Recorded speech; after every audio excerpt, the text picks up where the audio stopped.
What it do? What it do? What it do?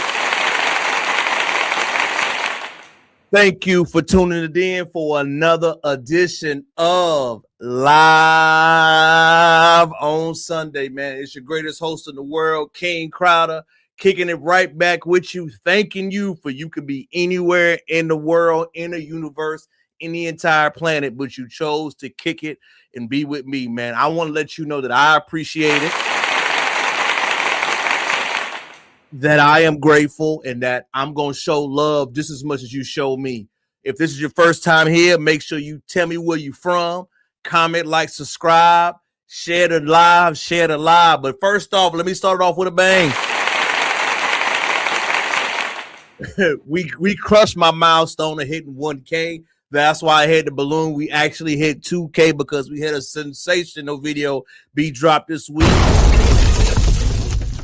And the streets, the grassroots, the FBAs, they loved it, man. So I want to thank y'all for tapping in with me as we always do. But today's live is a special edition. This is dedicated to all my FBA ladies out there. I think it's important that we highlight the overall progress because, you know, we all tend to speak about it. But before we dive quickly into it, let me go ahead and do like I normally do if you are new here. Let me share the most recent thing. I finished this week, started like I always do. The Dead Are Rising, Malcolm X. This is a biography told by him from a different lens.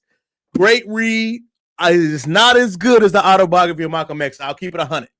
I enjoyed it because it went more into his father's background, his father's ancestry, his father's demographic. You know me, I'm an avid reader. Scholarly information is what we rely on, and I try to give it to you new and up to date. But this book by the brother Malcolm X, y'all, dedicated to him, chimed in about how he moved from Lansing to Detroit to Boston and how he got the call to go to the Harlem Mosque inside of the NOI chapter. Phenomenal read. Add it to your library. Let's look over more time. And of course, if you need something else to add in there too, man, you know it's almost lovers and friends season. You can always add your boy's very own book, Arthur Crowder, Things That Wish My Parents Would Have Taught Me, something that I wrote, a memoir, because, you know, we do work with men, children, and families out there, and I believe it's important to give back to it. While we keep cooking, let's start it off. Shout out to the Black women of America staying on code, man. Shout out to y'all for representing the culture. Shout out to y'all for gatekeeping the culture. The reason why I want to say a shout out to y'all, I was not aware. I know I stay up in the men's side, sports, and our side of media. I was not aware how much gatekeeping our sisters were doing. I was not aware of the movement that y'all are having actively by saying, you can't speak for me. You can't speak for us. You can't tell us what we got to do. You know, I'm used to the stock of, I was raised by a Foundation of Black American Mother with a Foundation of Black American Women. Sisters will have kids that are the same way. So that's all I'm around every day. But I never knew, y'all, there was a movement going on with the ladies to call out other individuals who speak for them on a regular basis. Shout out to you, brother. Tap in with me. But I didn't know it was a movement going on, ladies. And what caught me off guard, I'm going to go ahead. I know I'm not supposed to speak on certain things about women. I know that. You know, I'm a part of the culture. I'm tapped in. I get it. But whenever I see a person, blonde wig, contacts, I give a side eye. Can I keep it 100? Immediately, when I saw this video of this young lady representing Black women, immediately as I got on my, my socials and got to checking out, immediately I saw rebuttal videos from us and other women saying, yo, we got to stop throwing the word around as Black loosely. You have to earn that word. You have to earn that title. In this video right here, open my eyes up to it. Pay attention. Oh, no. Racial social construct was set up by your ancestors. Black did not become a thing until the 1600s. Guess who did that? The Europeans that y'all descend from. That ain't got nothing to do with me. So it's interesting how this conversation has spiraled. It's hard to even follow what we're talking about because this is what happens when we argue. So maybe we should swap educational material. And maybe that would give me a little bit of an idea of where you're coming from. And then you do the same for me. Well, that's a good transition because we're not going to be swapping educational material here, but we are going to be swapping perspectives. I encourage people to...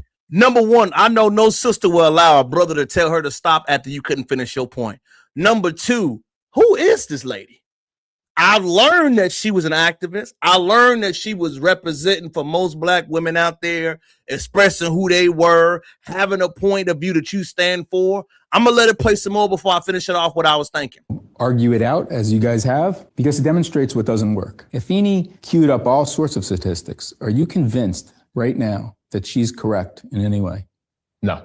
And that is what 98% of our media is about. In fact, debating has become hugely popular. No one on the other side is ever convinced. So what we're doing is we're speaking to our own side. We're gearing them up for a fucking fight.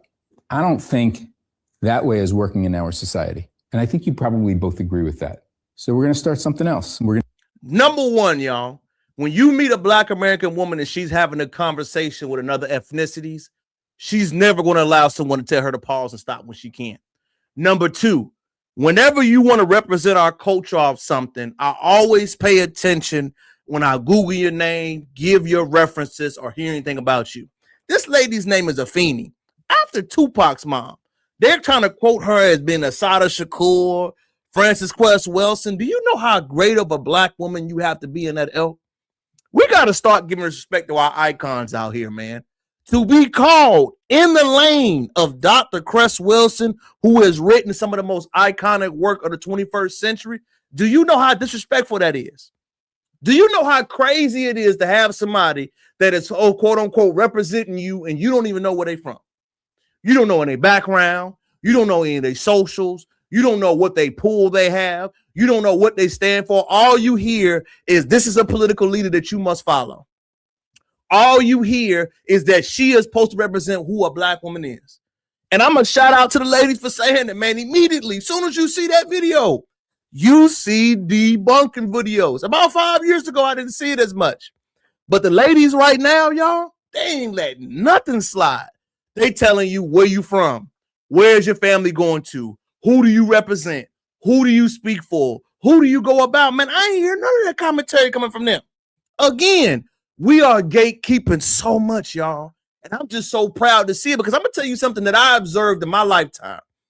I remember when I always used to hear brothers don't like women narrative, right? And growing up in the culture around us, it was never that. Now, it was always, you know, a brother would be mad because he don't qualify for a certain lady. But the overall hate, the overall you don't like me, I don't like you narrative, that ain't even a part of our culture, man. And I really appreciate that now we have the unified movement to say, no, you are not going to represent me and say I hate my brother. No, you are not going to go against me and paint that narrative that I don't love each other. The delineation movement that we see right now is so heavy and strong that it's on all sides. Full court press, gatekeeping, holding tight, holding the culture going. And we got to say and give a shout out that our lady stepped up to it, man. No longer can you just use that word black as in woman. I love that you can't just use that word now. The fella's been on it. You know, you can't say I'm a brother and I'm a black man. No. We got to check that. I got to ask these questions. Now I hear ladies more than ever going after the same thing. Now the volume ain't as loud as I want it to be, but I see it. I see posts all day on TikTok, Twitter, YouTube, where you getting G-checked now. A checking must happen like, yo, who you from? You got blonde hair, blue contacts? What? That ain't a part of our culture. You got this going on with as my sister, you know, lady said, crunchy wig. You know, I ain't trying to be disrespectful. I know talking about the hair is a bad thing, right?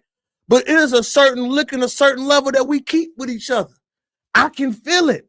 I can feel the way you communicate with me, how you talk to me, how you gather with me, how you build with me, how you love me. I can just feel it, bro, if it's just our own culture. So as we talk about the delineation thing and what's going on, man, it has happened with the love era. If you do not know, if you are not tapped in, the love era among us is strong.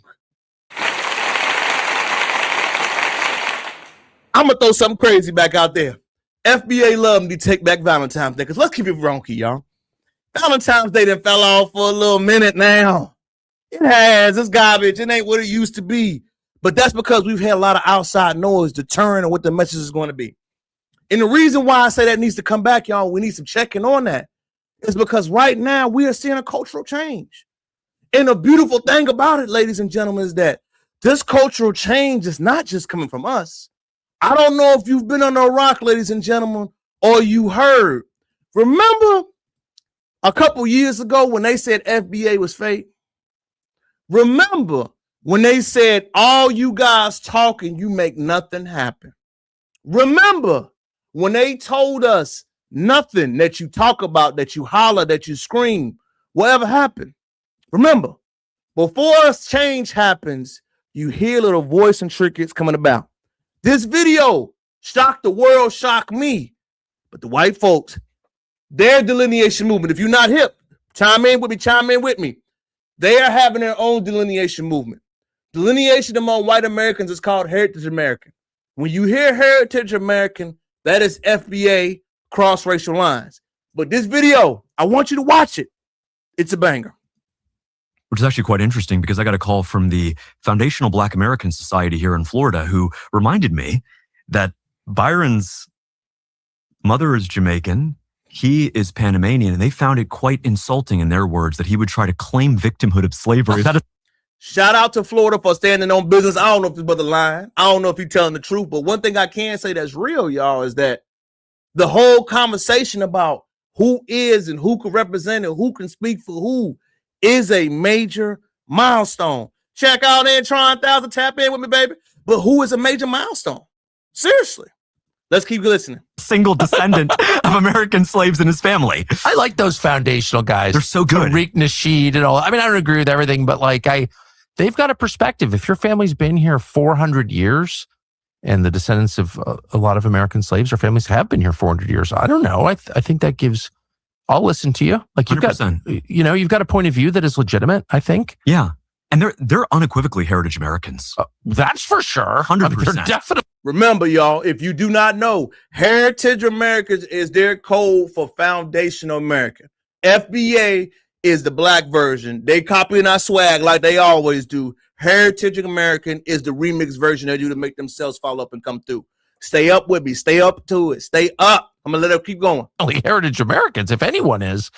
And, someone rolls in from Ghana and gets an MSNBC slot and starts speaking on behalf of black people. It's like, shut up, honey. You've got nothing to do with this. Right. That's Literally. a fair perspective, right. I think. And so it's good to actually see them call them out for that. That's actually cultural appropriation. Appropriating the struggle of slavery. I totally agree. And the struggle of slavery was real. I don't think Republicans ever want to really whitewash that. It's real. No. Republicans don't whitewash, but don't forget, y'all. Absolutely, they got their own FBA Heritage. They did. They copied the swag, Tron. We seen it coming a mile away. It's normal, y'all. Remember, we set the trend. Everybody else copies our swag. The key is to identify when they swagger jacking us and make sure we spot it on. Do not let it slide. Talk about it, acknowledge it, and most importantly, let their ass know. Let it playing. Right? But for we're Byron, against slavery. We're against it. Whether it's in the, West Bank or here or anywhere. Yeah, against it. And so for Byron's group, his team, to call me and essentially our entire supporting base racists for saying that you're a slave when quite literally you took $45 million. You won't tell us what you agreed to take. And who is Byron? If you do not know, y'all, he was I think he's maybe a senator or something out of the state of Florida. I don't know his exact title. And he made an accusation on the Breakfast Club. I don't want you to agree with you getting reparations because my family doesn't qualify for it. So you got to remember mentally where these people are at, y'all. I'm not going to let you have it because I can't get none. But this gentleman is running against him, listening to the media, understanding that, he really is not a part of black culture. But you wear the tag, you receive the money, and you get the benefits, and then you try to ride our wave, aka tethering on the wave of what we got going on and being sensitive about it. The brother's a genius for this. He is. That money this early in a primary, which is unprecedented. You know this, how unprecedented that kind of money is in an uncontested primary until now. But secondarily, to actually go out and try to gaslight us and think that you're just one of those guys that has been here, since the early 1800s and your family was in the struggle too. You're not. And that's a very interesting term that the foundational Black Americans use. It's called tether. They're tethering these tethers like Byron Donalds. They come here literally one generation in, and they try to just sit around and act so folksy that we're all part of the same struggle and we're all down on and we need to fight against. No, you just got here, dude. Like the Haitians, like the guys from Ghana who just... He disrespectful with it, y'all. He calling out everybody. He calling out every ethnicity. He's staying on code about how do you feel? What does he think? So I want you to let you know how big this issue is going. People really do think, the delineation thing is strictly online. No, sir. If you want to win votes, if you understand that the old media does not have the sway, you got to stay up to date. Remember, if you want to connect with young people, shout out to you, baby, you got to connect and learn what they learn. Read what they read. Watch what they watch. You got to constantly be up to date on everything that you see going on. Do not anybody ever tell you that what you'll learn is not current. Stay current on your moves. White folks saying tether, but I'm wild, but I'm here for it. Hey, ain't no shame in the game. When the truth is said, ain't no feelings attached. That's a word. Got here. You don't get to just be a part of our system and then lecture us about how our country went wrong. That's a 50 fact. Remember, I know it was uncomfortable to hear, y'all. Shout out to you, baby. I know it was uncomfortable to hear. I know it was kind of mean to say. It wasn't, though. We got to start having that same damn energy back. The gloves got to be off, man. I don't care where you work, where you live, what you do. You got to understand that it is almost violence out here, ladies and gentlemen. Nobody's going to have sympathy. Nobody's going to have understanding. Nobody's going to be sympathetic to you. You can do whatever you want, man, but you got to understand politics is violence without bloodshed. Shout out to Fred Hampton. What that means, ladies and gentlemen, is right now, we are in a new era of things happening. Everything that we talk about on the internet, it may seem far out to people that are not tapped in. We all tapped in. We one step, we logged into each other. Everything that we see going on among us is showing that it's actually working. In Black culture, activism is a thing. Most side of people outside of America do not have an activism class. Activism class means we discuss politics. We discuss religion. We discuss knowledge. We discuss academic mentalities and other things that are going on. So when you see these type of discourse happening and people don't understand it, you have to understand that mentally they don't come from that. As someone that works around all different cultures and ethnicities, they're truly shocked that we have political discourse and we can shoot the fade and be good. We can run it. We can talk bad. We can have any way you want to go about it. But the one thing we're always going to stand on narrative is about is that we're going to have that conversation. You can't be around me and I don't know where you stand on things. You can't be scamming, doing people dirty, taking advantage of people and be around us. It's just not in our culture. It's not how we think. It's not how we operate. It is not how we move. You may not know the details of everything, ladies and gentlemen, but you can say starchly, if you look at your family's history and legacy, your granddaddy ain't play no games about nobody taking no money. Your mama was never cool with you lying. Your people was never cool with you just being disrespectful. Shout out to you, baby. Your people was never cool with you just not having a code of ethics or things to go about it. No, sir. There was a certain standard that we grew up around that you know is in us. And it's not for everybody. And it's not in everybody. That doesn't mean it's a disrespect thing.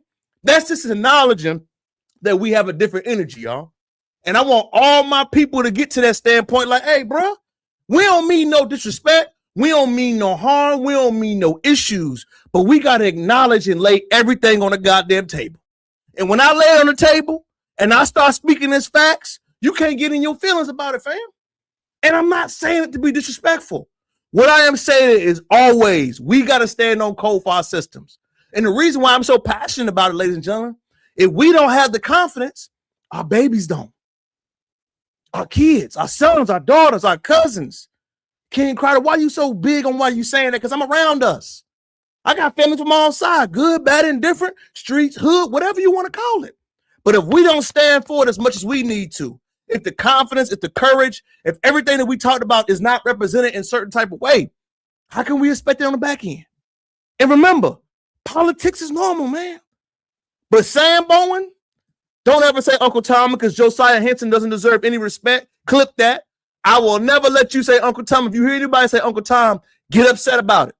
But Sam Bowen, acting like you could disrespect me and I got to just take it, acting like I'm going to do what I can to draw pictures, to draw people to like me, it won't work. And the reason why I'm saying that, again, FBA sisters, when you see bullshit like this happening, call it out. We're going to talk about the situation happen later. But when I see videos like this, y'all, this really bothers me. I'm going to let it play before I start cooking on the subject. And just kind of tell me what you're doing and why. I am painting live. This is what I do in general, and this is how I express myself. And this is a day that Governor Walz made Renee Unity Day, and this is how I unite, and this is how artists speak. So we are here to make sure her spirit continues to live within us, and we are the bodies who carry her. That is a truly honorable and respectful thing to do, and I'm not going to dissent what you want to do. But I always can tell when it seems performative. What happened to the lady was a tragedy. It was, y'all. We ain't going to sit right here and laugh at that type of situation that happened to Renee Good. But let's be honest, y'all. It's been happening to us, and we see it over and over again. If the issue does not, if the spirit of something is not broken, it festers. If I know that you have a problem with putting your hands on people, and I choose to not acknowledge the root of the issue and see it happening over there, but I act like I don't see it, when that issue attacks me, how can I be mad about it? How can I be? The story that happened to this young lady was tragic. The ICE officer, the overreaction, but we see it happen to black people all the time around this country. We see it. We see black men get attacked down, gunned down, shot, hurt, murdered, walking away, running, and we always say he should have complied. Why didn't he listen? Why didn't he operate? Why didn't he do what he could to make sure he was safe and transparent and went the way through? You got to respect the law. You got to listen to law enforcement. You got to do what you do to come home. And that's true. But why is the outrage? It's facts, brother. Facts, sister. The precedent's been set. We can't go back from it. It's been the standard. You have been cool with children getting hurt. Now it's a difference? No. The outrage will not be the same because it will be viewed as differently. We are in the spirit of honesty right now. You let it happen to Trayvon Martin. Philando Castile. We know the people out on the list, y'all. We know these type of things that happen. We've seen it's a problem. And if we know the problem is there, and we choose to ignore the problem rather than facing it head on, and when it comes home and it happens in a tragic way, how do you expect people to react? How do you expect people to respond?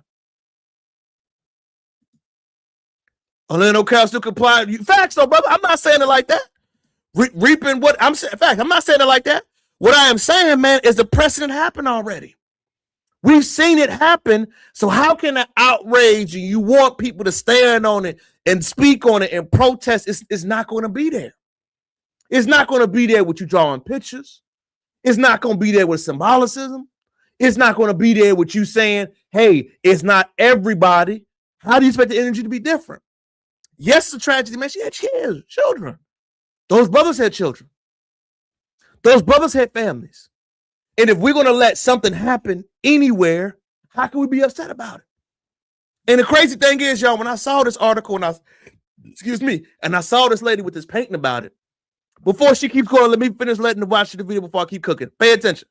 Artists express themselves, but they also have, this is Renee Good, but is there something like in particular, like as people walk by, that you're hoping that they get from this?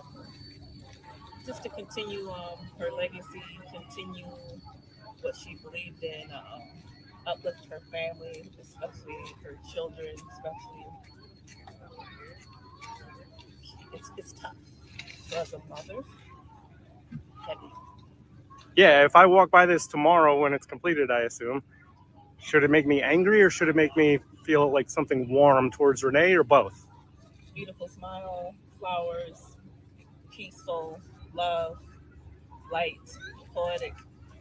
So you should feel all those things. You should be, man, I won't say you should be happy, but you should be, you know, continuing to her light and have some empathy. Family, I want to let you know, man, how do y'all feel about this, man? I know I can rant and rave and speak on it entirely, man, but let me know what y'all thoughts are. Do you think this is just batshit crazy? Do you think it is a way of expressing yourself? Do you have indifferent? Do you not have any feeling?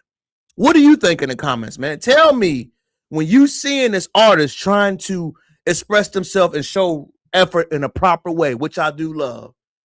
Are you resentful? Are you asking where's the painting for the other Black Americans that happen in this country? Or are you just not the world, not thinking about it right now? Because my mind, my mentally where I'm thinking that, I'm just like, man, there's a lot of pub and press and people are talking about it rightfully, right?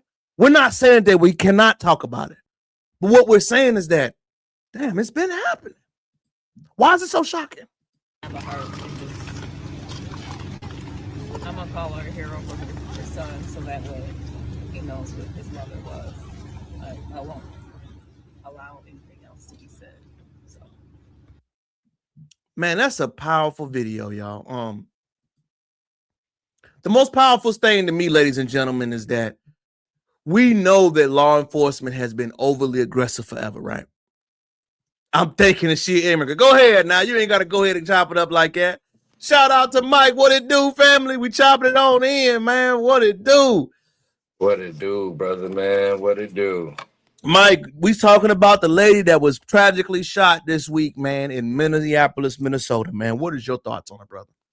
Man, first of all, we have been getting shot and killed in the streets for I don't know how many years by police with no mask. So I don't problem now that other people are getting shot in the streets and didn't do anything wrong, and now we need justice. I'm not numb to it.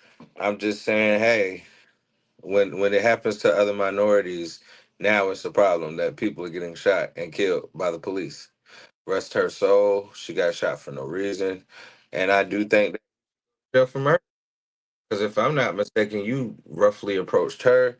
She was just letting cars go past. She waved you through. You hopped out the car. Hey, and then pulled the gun, you know, and killed her. But I'm just saying, if we not gonna keep it equal, don't say nothing about it. No, I completely agree, man. I think it's to the point now, man, that it happens so often. How can you not be desensitized to it? And the tragic thing about it is that if we're not going to be consistent, people are going to constantly have those feelings, Mike. And I know people have been asking me, man, I just dropped the location. If you want to get on, man, you get in the booth. We'll talk about it. I know people have been asking me. So as we continue to go tonight, man, we normalize tragedies happening in this country. We do. Well, that's because we the internet is a place that anything can live. We don't have you can see anything on the internet. You can see anything you want on the internet. Now they show graphic stuff. They show killings, shootings, people dying in the media. Viewers discretion advised, and then they'll show you exactly somebody dying. We used to feel bad when somebody died. We used to cover your eyes when something gruesome was happening or things happening that you shouldn't see. Now we have kids desensitized and seeing death like it's normal. This is not normal. We all need therapy. No, I agree, man. Pink on pink crime, not my business. Go ahead now. Dr. Ranger, pink on pink crime. That's a pin that tweet. That was a fire thing. I think for me, man, it's just it's a constant reminder that life is short. And like I said, we don't never want to experience it or go through it, man. But it's a constant reminder for me, like, man, your life could be gone like that, ladies and gentlemen, for real.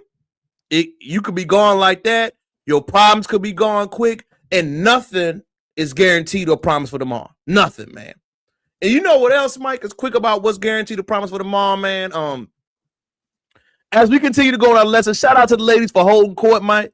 No more complexion for protection, man. Y'all cooking tonight in the comments. They cooking tonight, man. No more color for complexion. Well, we got to understand, y'all. When you let violence happen to people and you don't speak on it, injustice anywhere is injustice everywhere. Everywhere. We learned that from Dr. King, God rest his soul. If you continue to be comfortable with something happening and being disrespectful to certain people, no one is promised. That's facts, brother. No one is promised, man. We cooking tonight. We got them here live tonight, man. We up in here growing, but as we continue to cook, Mike, as we do, man, now is the time, y'all. I think this is another important subject that I think we got to mention, man. As we continue to go in tonight, y'all, I saw something that was truly amazing to me. Ladies and gentlemen, FBL Black family, tap in, and I'm going to share my screen, Mike. The amount of public transportation available, hell of a way of viewing things. Facts, brother. Facts. They do. That's a fact. I want y'all to look at this snapshot right here for the night, ladies and gentlemen. Pay attention. This is a map, Mike, of public transportation that is available all throughout this country. I want you to first pay attention to all of those major cities in the South that have no access to public transportation. Number one, what is your immediate thoughts? And number two, were you shocked to see this demographic? In the comments, tell us too, family. I'm extremely shocked to see the demographics because we don't even have public transportation in Georgia, in Florida, Texas. It's really just heavily sprinkled in the New York and DMV area, and then just sprinkled in Seattle because that's where they need it the most, right? But we need to do better. But a lot of these places are rural. So I can understand why public transportation, like the whole middle of the country, I can understand that. But at least the outskirts and the major cities should be booming with color, I would think. No, I agree. I think the one thing it shows, y'all, is that when we talk about racism, and economic deprivation, we got to understand if we don't have the basic infrastructure, Mike, if I'm a young man or a young woman trying to get to work to have the steadily odds to make it happen. Think about this. I'm in the third largest city in America, Mike. How come there is no public transportation and access all over to get to the mall, the movies, or other areas to work? Well, going back to the 60s, when it's a big bus company took other transportation money out of the cities. That's a big fact. That's a huge fact. But I want to just know, y'all, when you see these issues and we talk about little microaggressions about lack of resources in these neighborhoods, we got to stay current on these type of things. You feel me? Think about it. Well, you also have to think too, Terrell, the majority of the places that don't have transportation are places that they don't want blacks to move around. That's You a don't fact. have public transportation because of the fact that now different ethnicities and groups that you want to control are able to move freely and able to do things that you don't want them to do. And with public transportation, it makes it easy for those people to go to areas that they're not supposed to be in or not wanting in. And therefore, it doesn't surprise me. It's more, so you would think public transportation is more of a necessity everywhere that we are at. However, you have to think about who necessarily depends on public transportation. And the only reason why New York, Chicago, and Seattle and places like that is because it has to. It's everybody needs it. But it needs in the middle of America and South of America, bro, they don't want you traveling around at all. I believe this comment, plus the big car companies like GM and Chrysler, Ford, all lobby to not to have public transportation. I agree with you, Dr. Ranger. I 100% agree.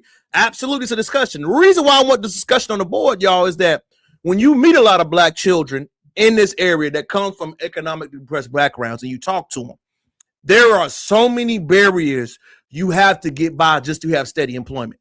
You have to get over the lack of public transportation. You have to get over that a certain manager's ethnicity don't want to hire you. You have to get over a certain hairstyle and a preference and a look is what they require you to have. We have to understand that there's so many barriers just to get entry inside the workplace that most people have no idea how that happens, Mike. And it's really a big thing. And I also like to bring something to attention, y'all. You know, I always come to you with video content and information that I find extremely important.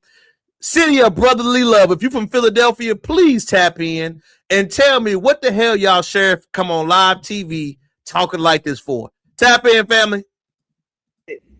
And so we stand here today with all those who stand against the made up fake, what you can call ICE, professional law enforcement. I don't call them none of that, because when you do it there, you're getting arrested. My message to the sheriff is try it. Try arrest my folks. Let's see what happens. I know it's meant to be funny. Hey, this is the first time I'm on your platform, but I'm really here about FBAs. I'm on board with you and more. What does it say? Heard about first time. See, I've always been an FBA, but I'm just really hearing about FBA. I'm 100% on board engagement. I have an SBA license plate, and I love it. Facts. Next up, Mike, next comment. Tips are created because white people don't want to answer the pay because black people depend on them having a high increase. That is a fact, Mike. That is a fact. Mike, as you saw that sheriff from Philadelphia get on live TV and said what the hell she said, your thoughts, fam? Ma'am, you should have stayed in your office and kept your mouth shut. We all know that ICE is not a made-up entity of law enforcement, but a federal law enforcement agency. It's a 3-letter organization, which means it has more power than your sheriff office, and it has more power than your local and state police. So, I mean, you can try it if you want to. What she said was admirable, that you're standing up for the cowardly policing that ICE is doing, and I appreciate that.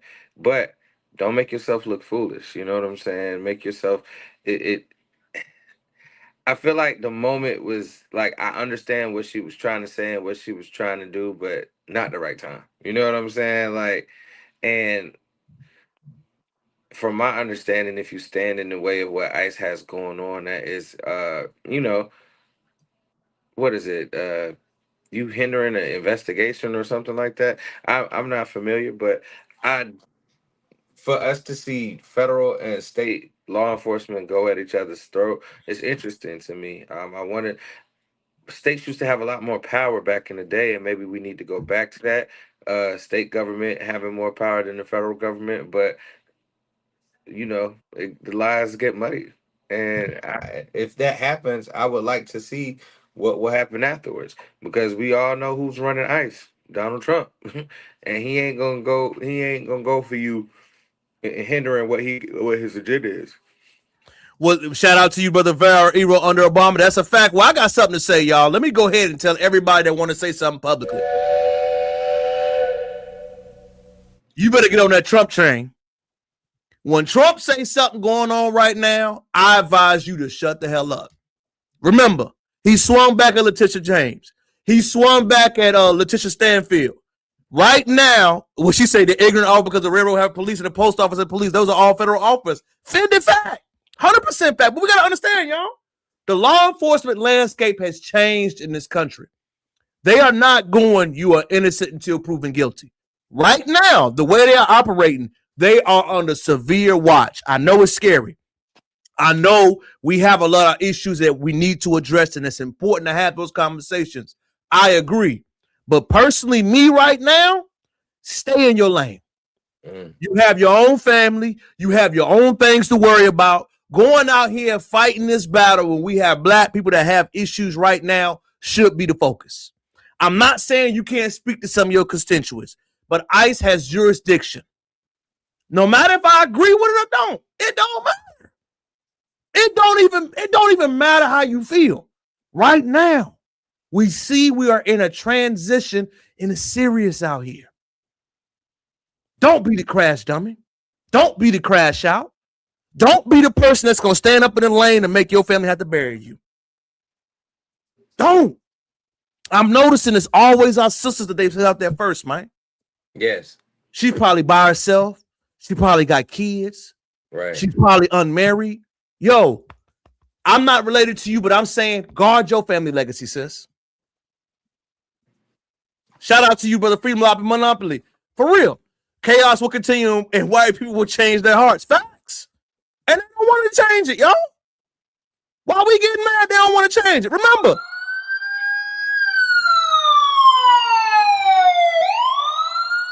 Right. Do most people have no idea what the origins of law enforcement was? No. Law enforcement with origin was slave catching. It was meant to guard the top percent's property, Mike. That's what it was for. Thanks. Bro, I thought about they like the televised. A lot of things showing that it's happening. Your audio keep breaking up, Mike. It keep breaking up. Can you hear me now? I can hear you now. Go ahead, fam. Okay, I said we have to think, right? A lot of things that we're going through in this country right now is an act of war on our citizens. But what we don't think about is how our government treats our veterans and why you think they treat our veterans that way? They treat our veterans that way. They keep our veterans in a disenfranchised, a stupid, on drugs, hurt, psychological, mentally abused state due to the fact that our heroes will never be able to become our heroes when the revolt and the revolution comes for real because they're all dependent on government aid. If these soldiers that we once had were successful, strengthened, backed by our government, the revolution could happen at any time, bro. Think about that's our soldier force. That's our protection on if the government gets too crazy, the veterans and the people that used to serve in the military are supposed to step in. But look how our government treats them. Look how our government puts them in the dependency state of being dependent on the government. If those people were successful and if those people didn't depend on the government, the revolt and the revolution would be much better.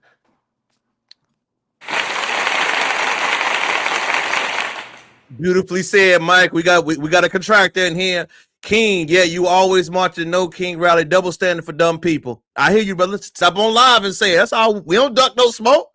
We don't duck no smoke around here. Say it with your chest, baby. Say it on business. Come over here and get the lessons. White people taught me how not to be by themselves. By being themselves.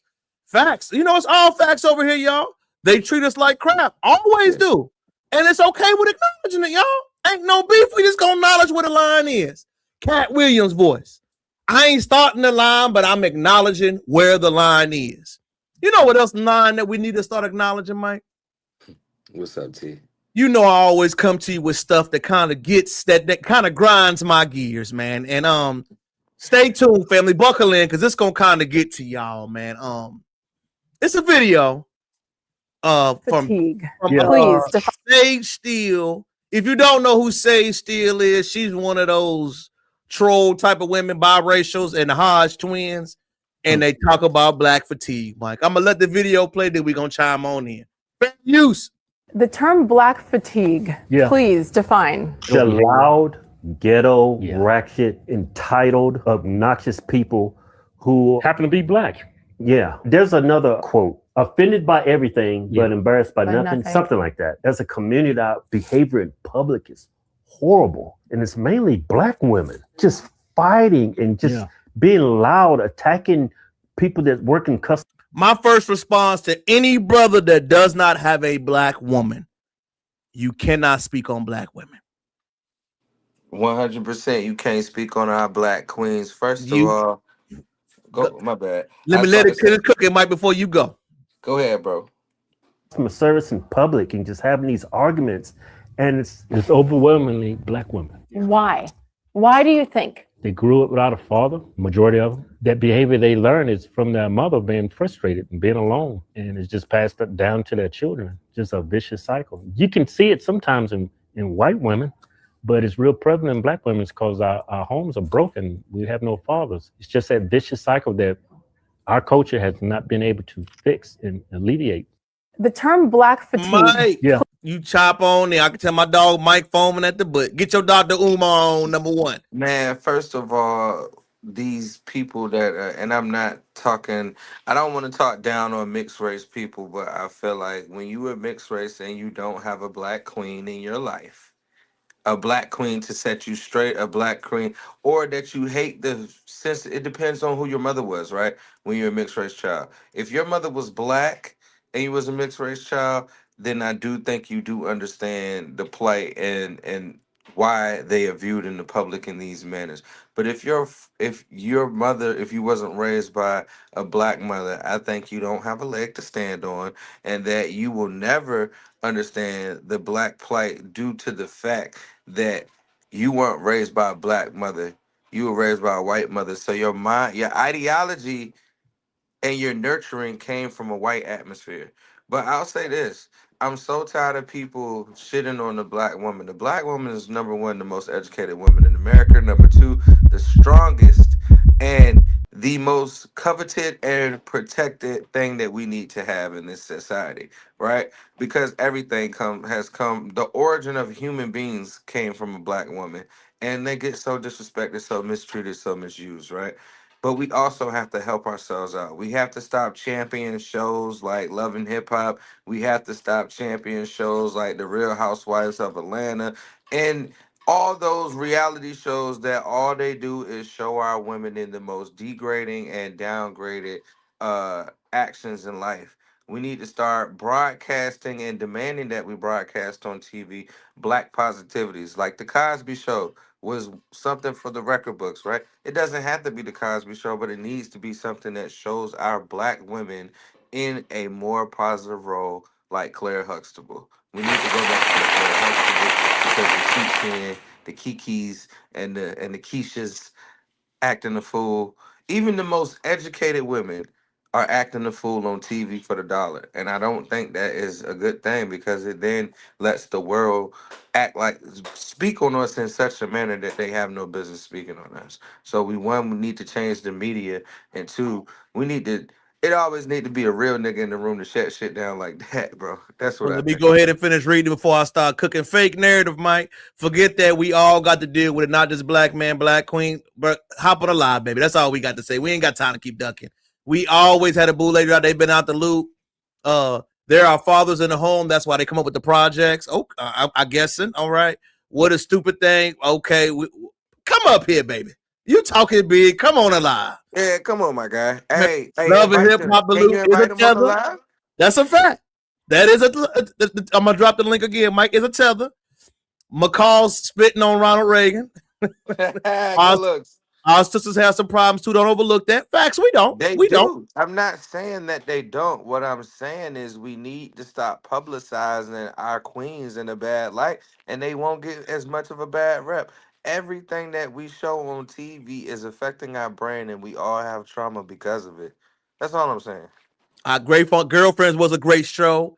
Psychology, we're going to do that. What you think was acceptable. We need a TV show that lie about it, being acted about. Let me go ahead and start for this. Number one, y'all. Shout out to Mike for saying that beautiful content. Whenever you hear dudes talk about this, right? The biracial class, this is the number one thing I always notice.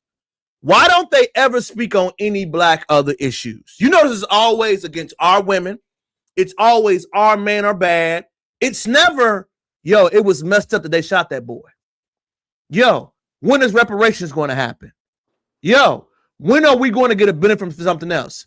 You can always feel the narrative with those type of individuals from that background. The narrative is this: I want you to peep game. Talk down about a certain group of people, offer no solutions. Remember, that's the key, Mike.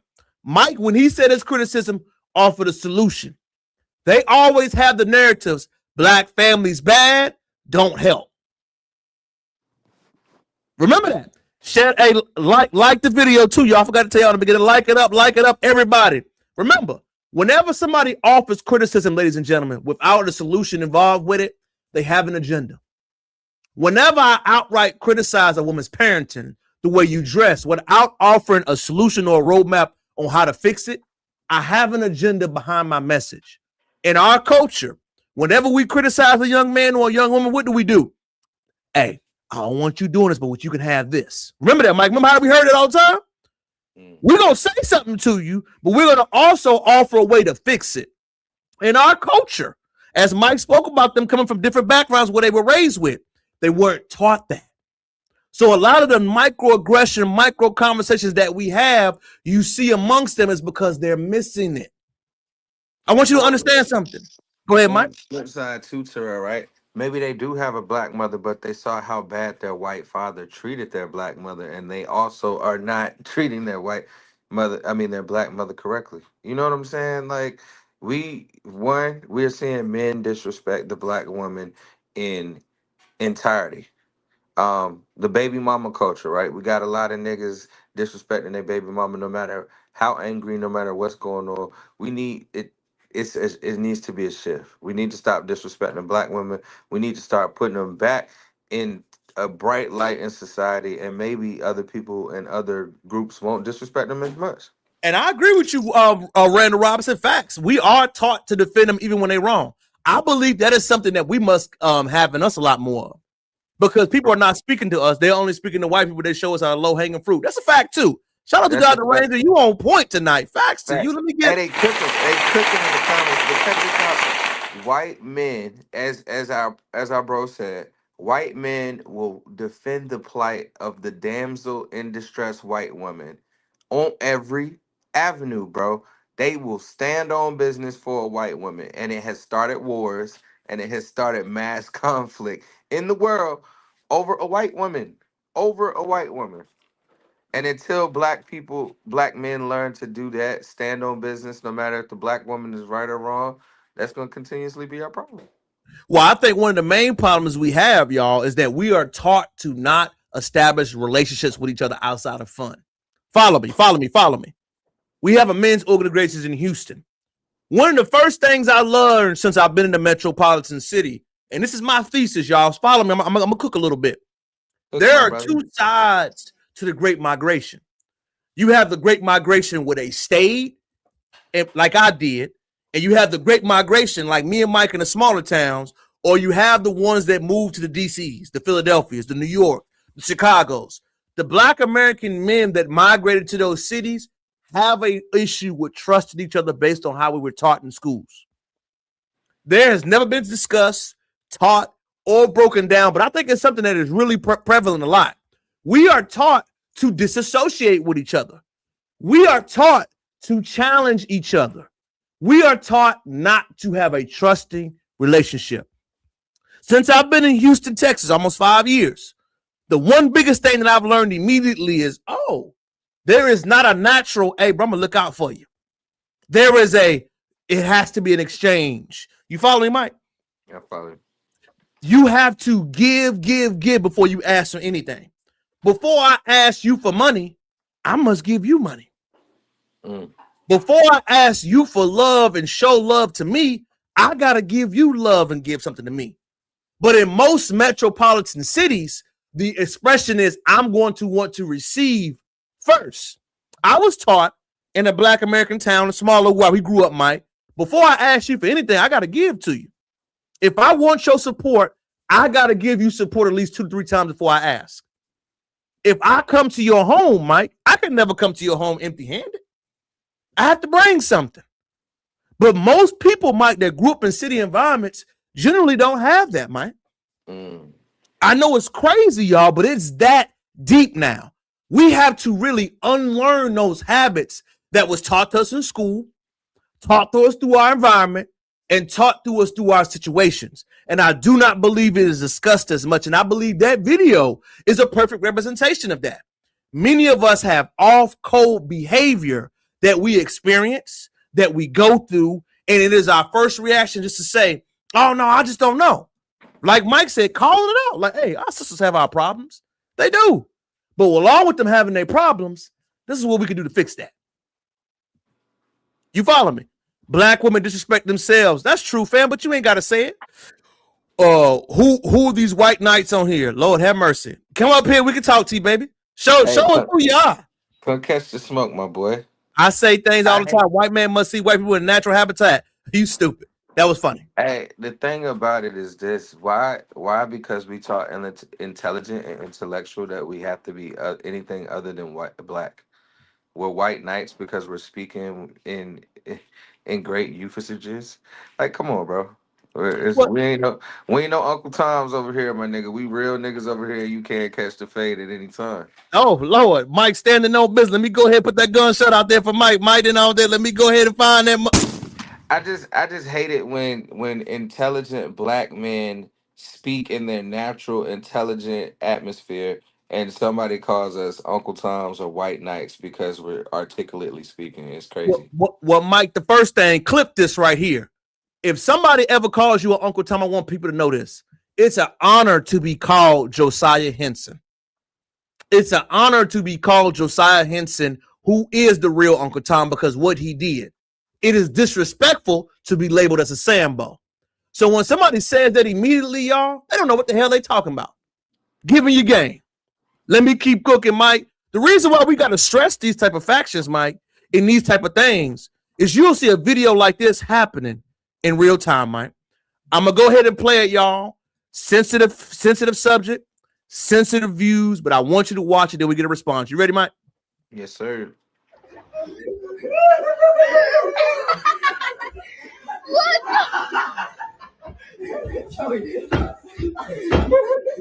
DJ! You some milk, please. Give him some milk. Give him some milk. No, bro. Hey, you gotta refrigerate. Hey, stop that shit, bro. Here you go.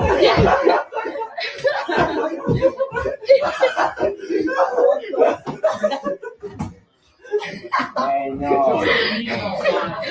Who? Who's DJ's ride? Y'all need to get the fuck out of here. Hey, you like a broom or something? Nah, bro.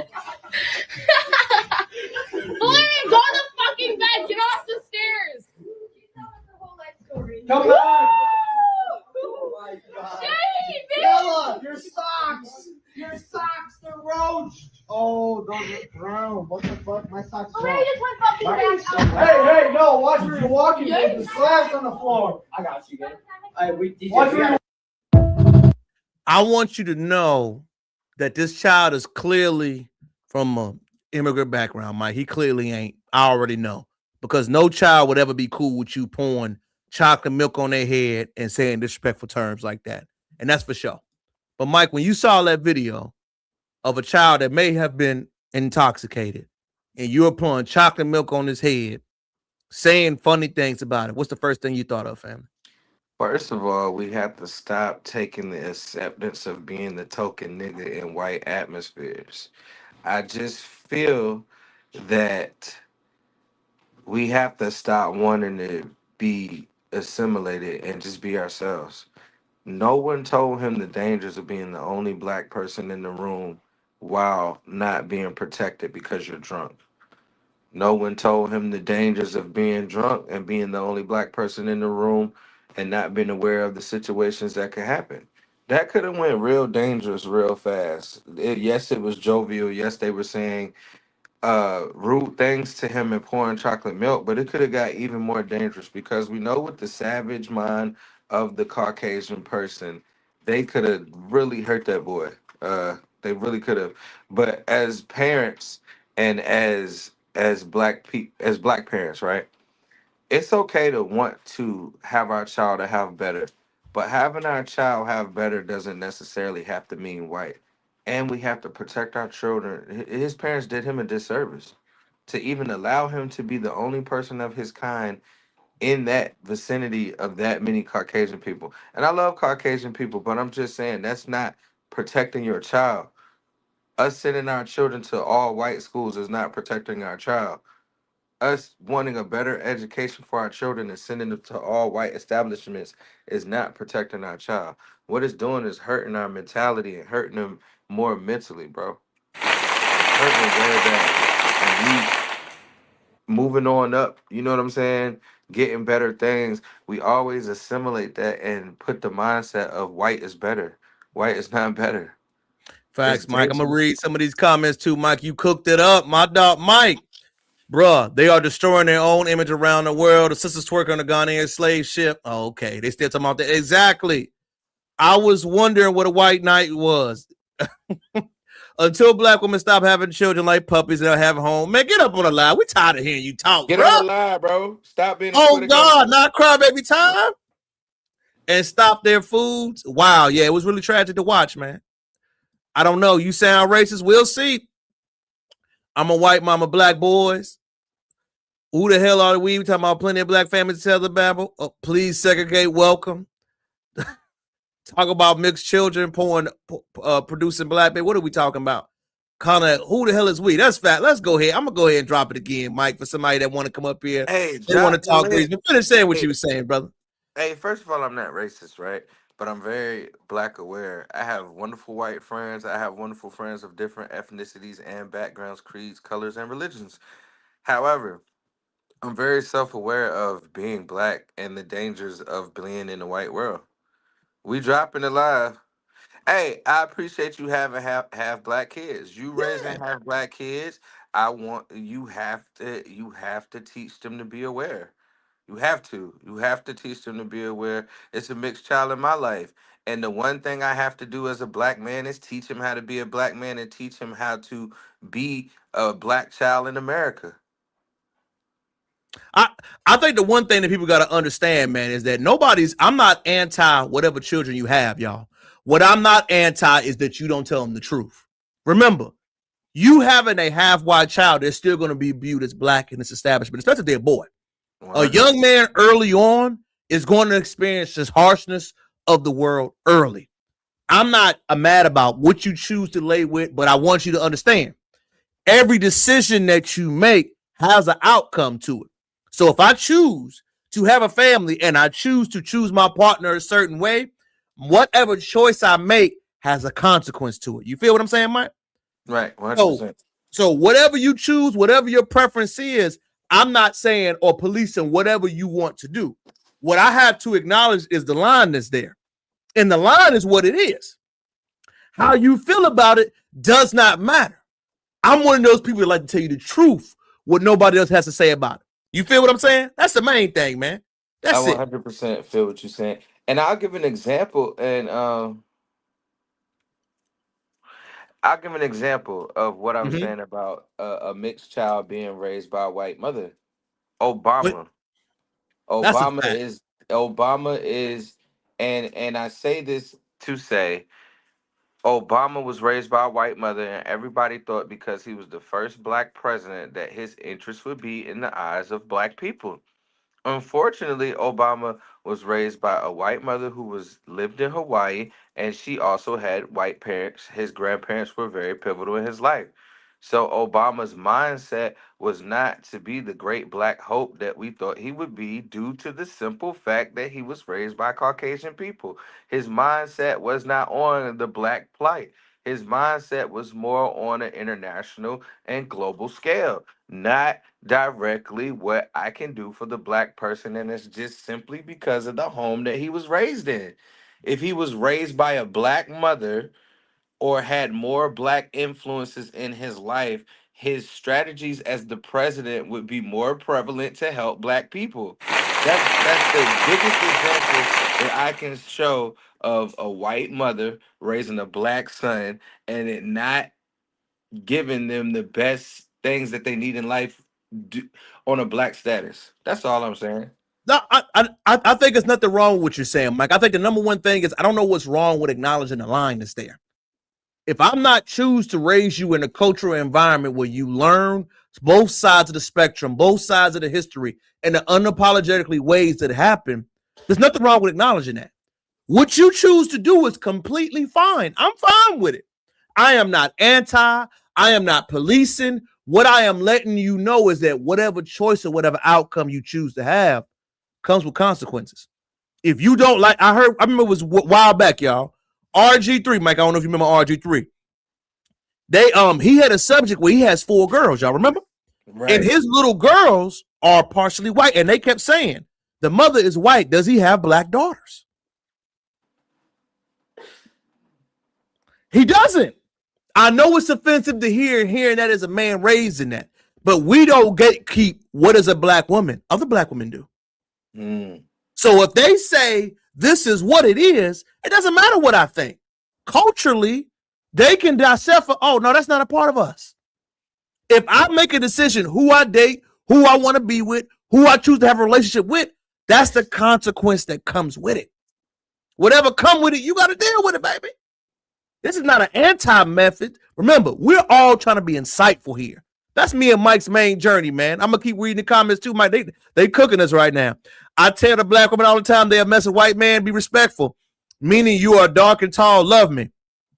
Just wish we lived in a world where things were different. I agree with you, brother. We agree with you. Obama ran the game on us. So true. Mike, they say you spitting fat. Color doesn't mean stop trolling. Oh, Lord. The culture isn't conducive in Western culture at all. It's more obvious at this point. That's your opinion, brother. That's your opinion. Because y'all all stuck on skin color, not the quality of the person. The world is stuck on skin color, not us. How many drivers lost their job? She cooking. The presidents are supposed to be for all people, not just black Americans or white Americans. Then they should be invested in the American people, right? My thing is this.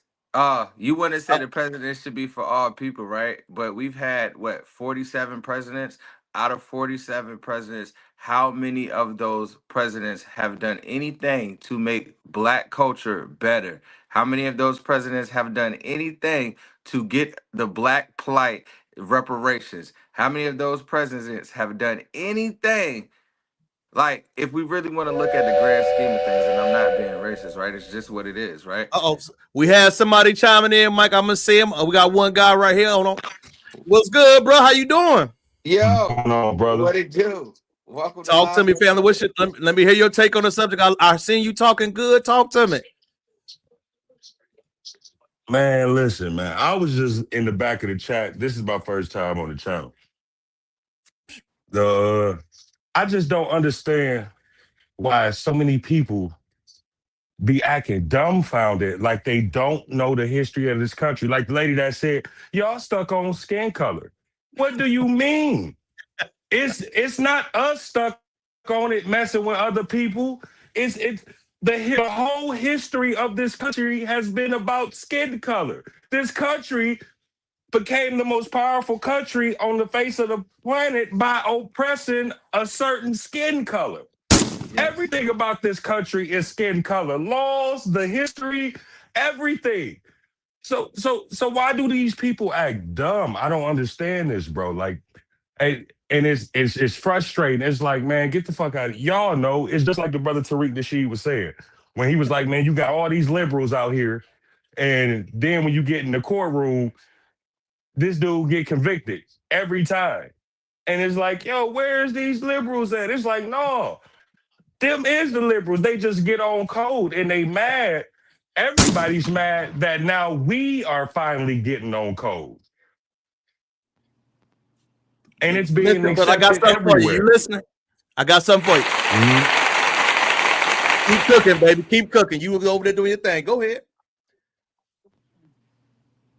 No, it's just I just don't be getting that, bro. You know what I mean? Listen, I'm a Muslim.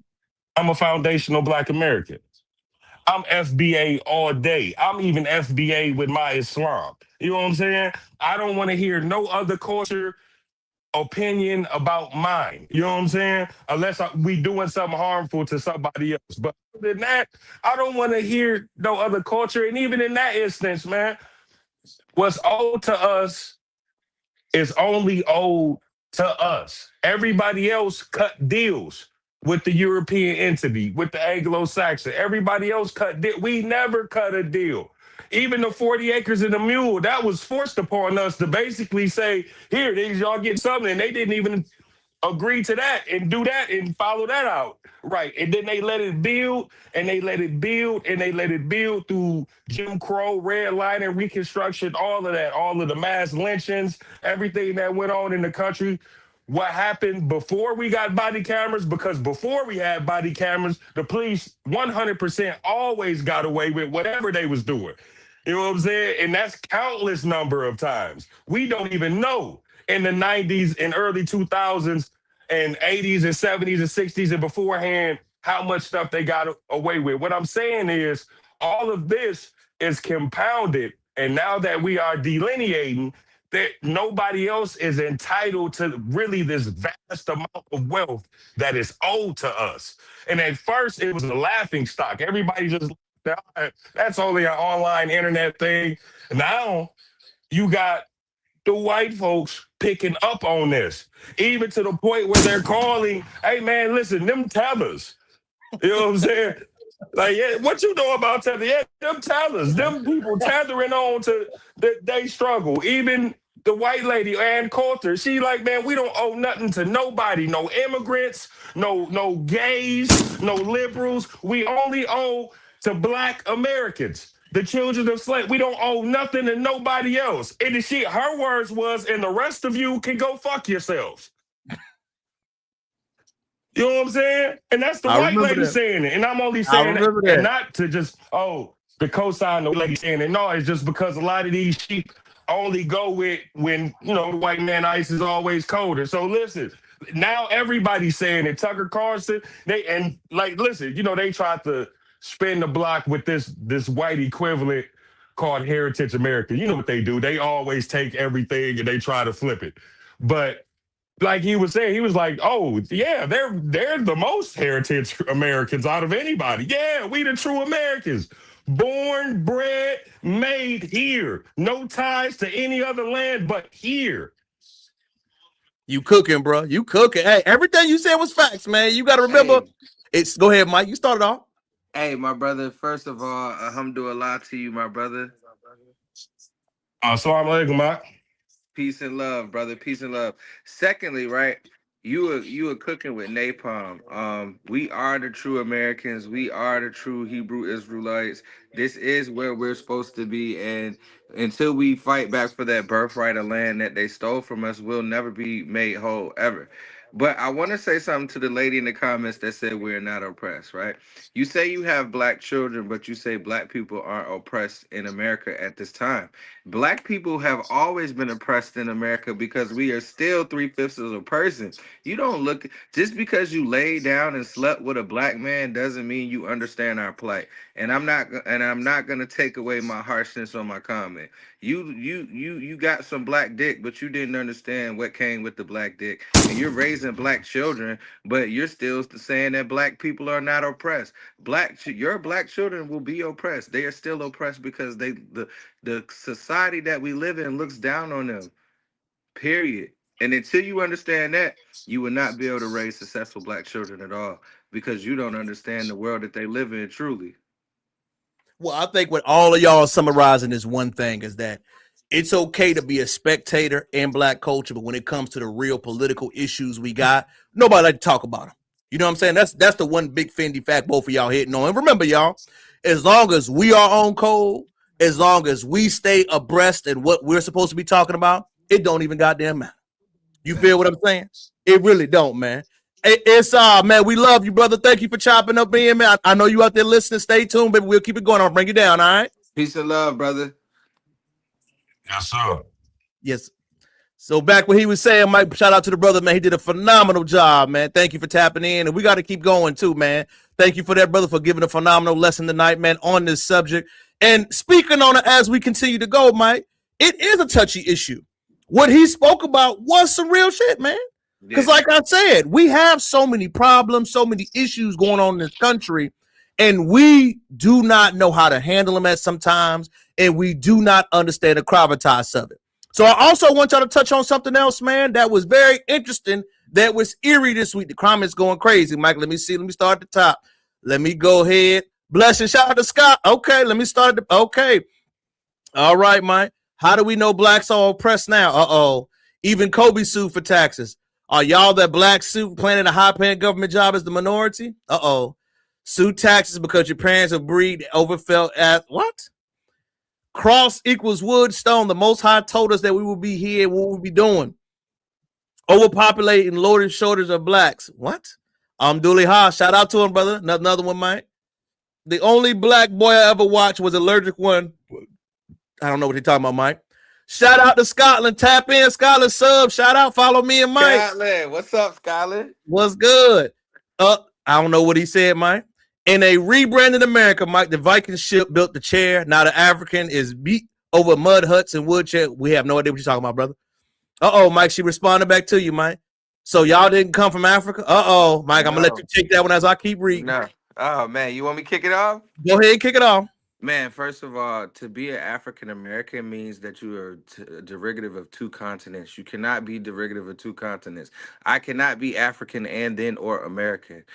So what you have right now is that you're understanding that I want you to understand that all black people are not from Africa, and the transatlantic slave trade did not have the 4 million Africans come across the land from the sea to the land like you thought they did. We were here. Our native rights were indigenous to America. We were the first aboriginals in America, and the 1865 Indian Slave Act, not Indian Slave Act, the Indian Act, or whatever it was where they made the Trail of Tears, caused us to be called Negro instead of Native American, which was able to allow them to send us off and take our land and give the land to people of white descent.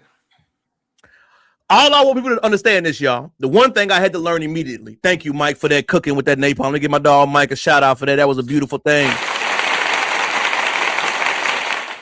First thing I want y'all to understand: 4 million Black Africans did not come to the United States. No, we already here. Only 4% of that came to the United States of America. A lot more went to Brazil and the Caribbean. First fact, Mike, that you always shout out. Number two, do you actually believe? I want you to think about this, y'all. That all of those numbers. Remember, let's just say 300,000 came to the Americas over the span of almost 100 or something years, right, Mike? Right. And they only came to the Eastern Seaboard. What about the West? Right. What about Louisiana? Right, bro. What about the Chicago area? What about the North? What about go ahead. They just came to the 13 colonies? That's it. That's where they were at? No, come on, man. Use your brain. She doesn't understand paper genocide. That's a fact. The Trail of Tears. I'm saying, man, people don't read history nor understand it.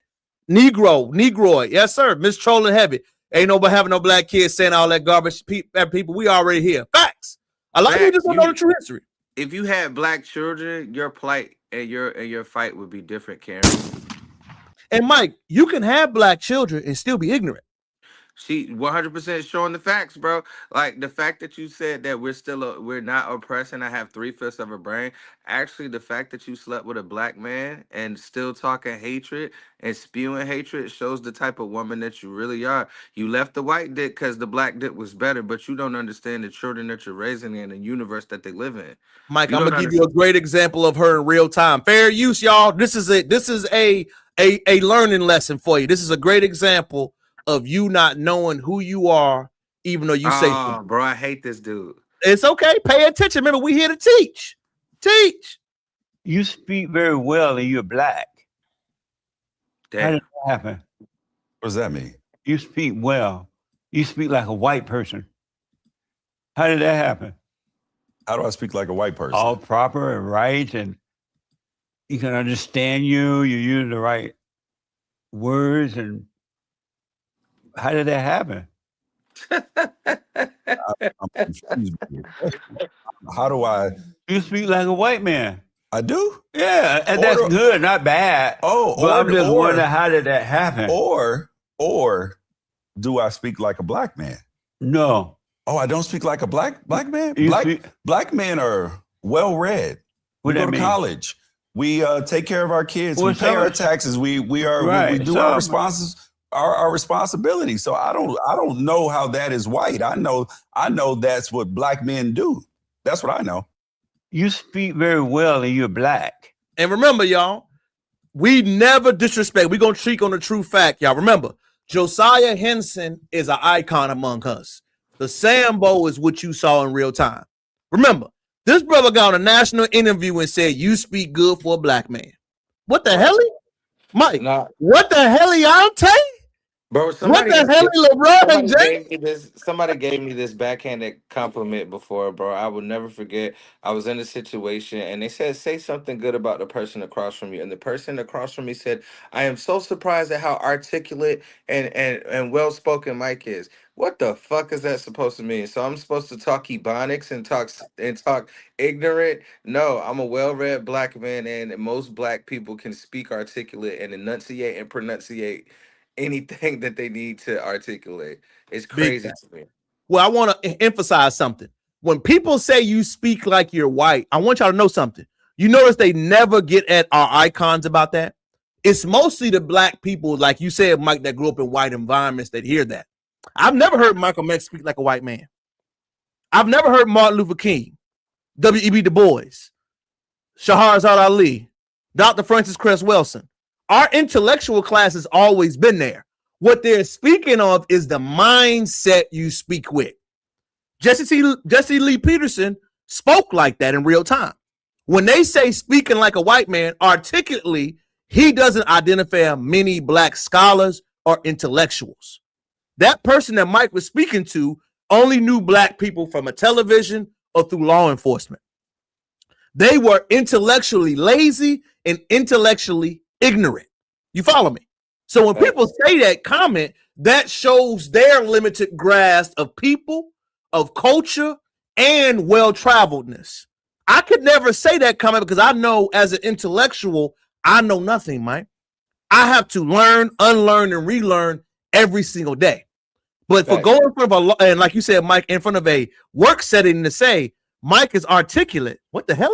Was he not? Nah, it wasn't a work setting, bro. It was, I'm explaining you a little later, but it was just a setting where two people that were clearly more ignorant and less educated than I was very surprised on how astute and articulate I was.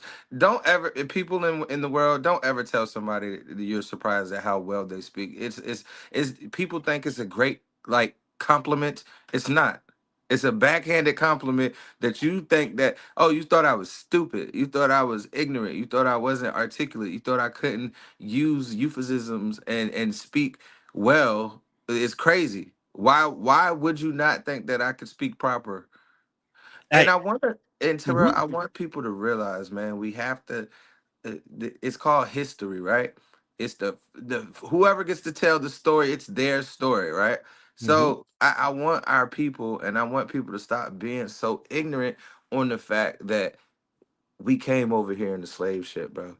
It's impossible that all these black people came to America in the slave ship.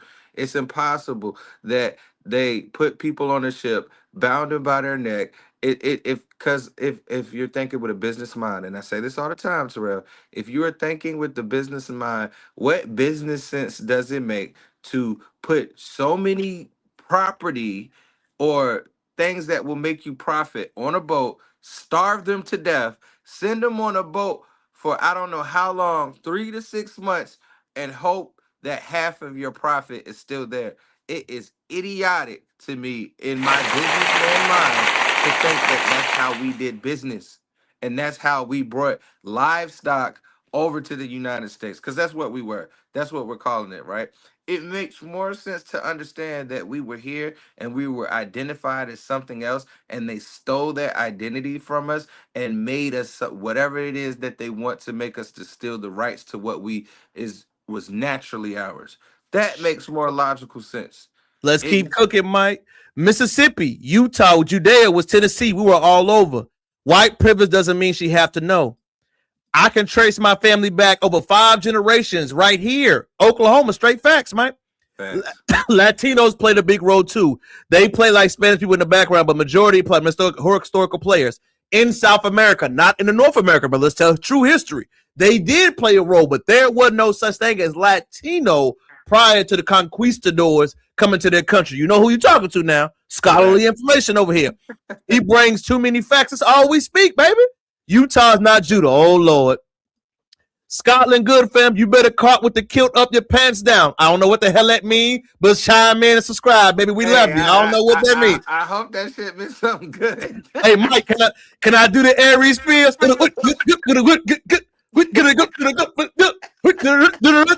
how they rap over there, my boy? Facts. Hey, exactly. They shout out to you. Jesse, a prime example of selling your soul. Sambo 101, y'all. Remember, do not. Sambo. FBA family, I love us. We love you too. White man train you. You can speak like a black man because you have no language. We speak Hebrew as a native language. Okay, I don't understand. I feel sorry for those black children. Black males need to stop laying down with these Neanderthals. They do not know how to raise the children. Oh, that's a controversial statement. What does it say right here, Mike? Okay. It's going to pop up? Okay, I don't know why that one. We'll go to the next one. Sorry, but black man and white women cannot make babies. All white women DNA is. Ooh, that's a controversial.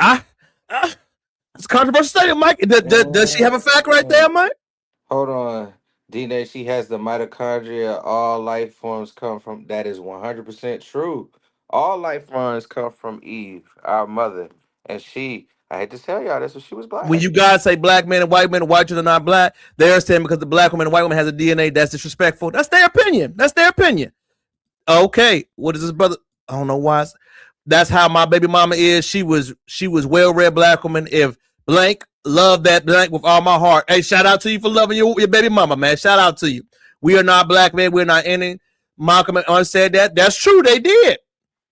Hey, he hanging with white man. That's all I'm gonna say. Lord, Mike. That ain't no black scholarship. This is a blunt dog head talking.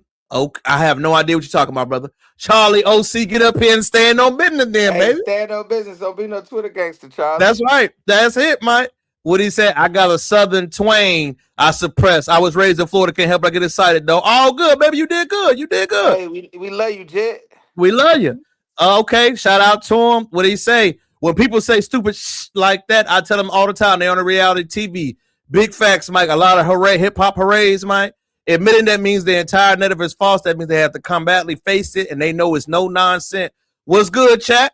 What did he say, Mike? I believe the story of slavery was told in reverse. I believe Black Americans were the so-called Indians. Okay, Chris. I can't argue with that. Mike done said that to me before. Shout out Ohio, gang. Shout out Ohio. What part? What part? All right. You got Southern Black folks and you got Northern Black folk. They talk different and think different. The African kings associated with sending ships to Americas around Mansa Musa and Al-Wuhan of the Mali Empire. That is true. That is true. 100% true. 100%. They are Black indigenous tribe in Ohio. What part? And those all curses come from Eve, Mike. No, man, we got the chat booming tonight, Mike. They over here. Shout out to him, Mike. We going digital. I'm going to try to keep it moving, too, Mike. You know what I learned this week, too, y'all, chat? We got to get a little messy, y'all, before we get back political, but we all like to have a change of pace here, Mike. You know what I learned, family? What's up? Do not clip this, y'all. We got to talk about current thing, and we like to. Never, ever envy a person's life. It was sent to me this week, y'all. You know, a lot of people, see influencers, see couples, and they say, I want that life, Mike. I want that money. I want that goal. You have no idea what happens behind closed doors. When you see Instagram people, Facebook people with cars, with things, with homes that are better than you, the number one thing I want everybody to remember, y'all, stop envying anybody. Be grateful for the house you got. Be thankful for the home you have in. Be thankful for the people that call you, for the people that love you. Stop comparing what you have to people you see online because you don't know what the hell is going on behind the doors. Facts. You don't know what they're dealing with. You don't know what else is going on. You don't know anything like that. Just be grateful for what you have, Mike. And when you see the influencer wave, Mike, of couples breaking up, man, what's your immediate thoughts on that, family? Well, one, you let me say something. Let me go off of what you were saying at first, right? I'm gonna bring it on to a church perspective, right? You go to church all your life, and Deacon Jones seems like he got it all, right? Deacon Jones got the beautiful wife, got the Cadillac, got the big rims on the Cadillac. Deacon Jones got the good job, right? What you don't, and you be like, damn, I want to be like Deacon Jones. Deacon Jones, the man. You see Deacon Jones at church, he pray, he do a good prayer, and they go home. What you don't know is when Deacon Jones go home, Deacon Jones got bad credit. That Cadillac that he got with the big rims on it about to be repo, and Deacon Jones beat the shit out his wife, right? But we gotta stop looking at what everybody has and be thankful for what the Lord blessed us with, right? We have to be good stewards of the things that God brought to us and in blessing form, right? We cannot have an envious eye of the things that other people have and be jealous of those things and covet those things, right? That's worshiping false idols. Be thankful of what you got, be a good steward of what you got. And I truly believe that if you put your talents in and don't bury them like the man in the Bible did, and you develop the talents and the things that God gave you, that he will bless you with more. And we never know what's going on in the background of these relationships. One, I truly believe if you put your relationship on the gram and on the internet like that all the time, and you posting lovey-dovey pictures, like, and you're not showing the other side of things, that y'all hate each other and y'all going through, it's not real. The internet is really not a real place, and we have to understand that the internet is like 15% reality. Everything else is fake. Shout out to my dog. I would like to add something to that, man. Mike hit something home for me that really I like to tell people. Look, if you're happy, y'all, taking a picture and showing people don't make you happier. No.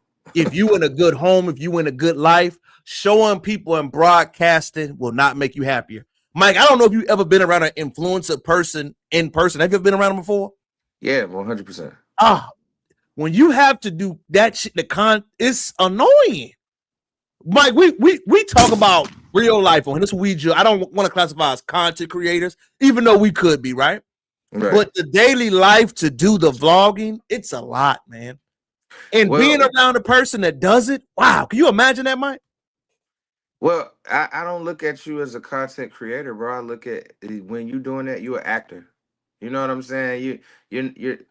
As much as you think you're being real, there's certain shit that you don't want on the camera. There's an aspect and a brand that you now have to represent and present every time. There's a certain way that you have to speak. There's a certain amount of time you have to be on the camera. There's a certain amount of time that you have to do things. You may compromise your morality and the things that you do, that you believe in, just to get views, likes, and subscribes, just to get people to pay attention to the things that you're doing. I think it's a sickness now. I think that we covet the things that everything is gold. You know what I'm saying? Everything glitters is not gold, Like right? what he said with the orange hat bobbing your head like the zipper. I don't know what you talking about, but it was kind of zesty. But we gonna leave it alone, Mike. You catch the comment? Kind of zesty. We gonna let him have that one, Mike. Oh man, that shit was wild, bro. It was. This shit was extremely wild. And Terrell is my best friend, and I don't appreciate you talking to that man like that. Hey, let him have his words, Mike. Remember, I always say this: you can talk in person, but I'm from that area. You gotta pull up, nigga. Pull up, and I pulls up. I pin the comment, love wax. I pulls up. I'm from that generation. You can tweet all you want. You know the one thing I love about this world, Mike? You gotta pull up on me. Facts. You gotta hit me in the mouth. I hate the fact that the younger generation is now coveting everything that they see, right? And Deacon Jones stealing from the collection plate, Mike. They heard you. Lord have mercy. Facts. Hey, bro, Deacon Jones. Hey, look, bro, Deacon Jones beat the shit out of his wife every Sunday, and we want to be like Deacon Jones because he got the Cadillac with the rims. Nowadays, relationships are based off social media. You right, Quincy, man. Facts, bro. Facts. Well, I know people say that I am, but I always say for me, y'all, I like to do it more, and I like to talk about intellectual conversation. You feel what I'm saying? Would I say that I'm doing it every day as far as my life? Y'all wouldn't know we ain't got a baby on the way. Y'all wouldn't know we boy that moved here and traveled here. You wouldn't know all that stuff unless you close family with me.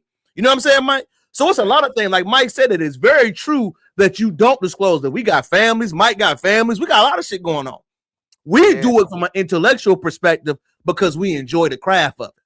You feel what I'm saying? Intellectual is what we love, but the day-to-day, gotta set up this, Mike, and the bouquet shit. I don't, like you said, Mike, I don't really, it's called a Thundercat generation. This dude, they trolling like a motherfucker, Mike. They going in.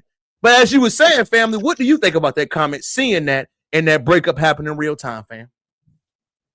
I just feel like nothing is private anymore, and like I'm gonna be real, bro. I don't give a fuck that they broke up. Like, who cares?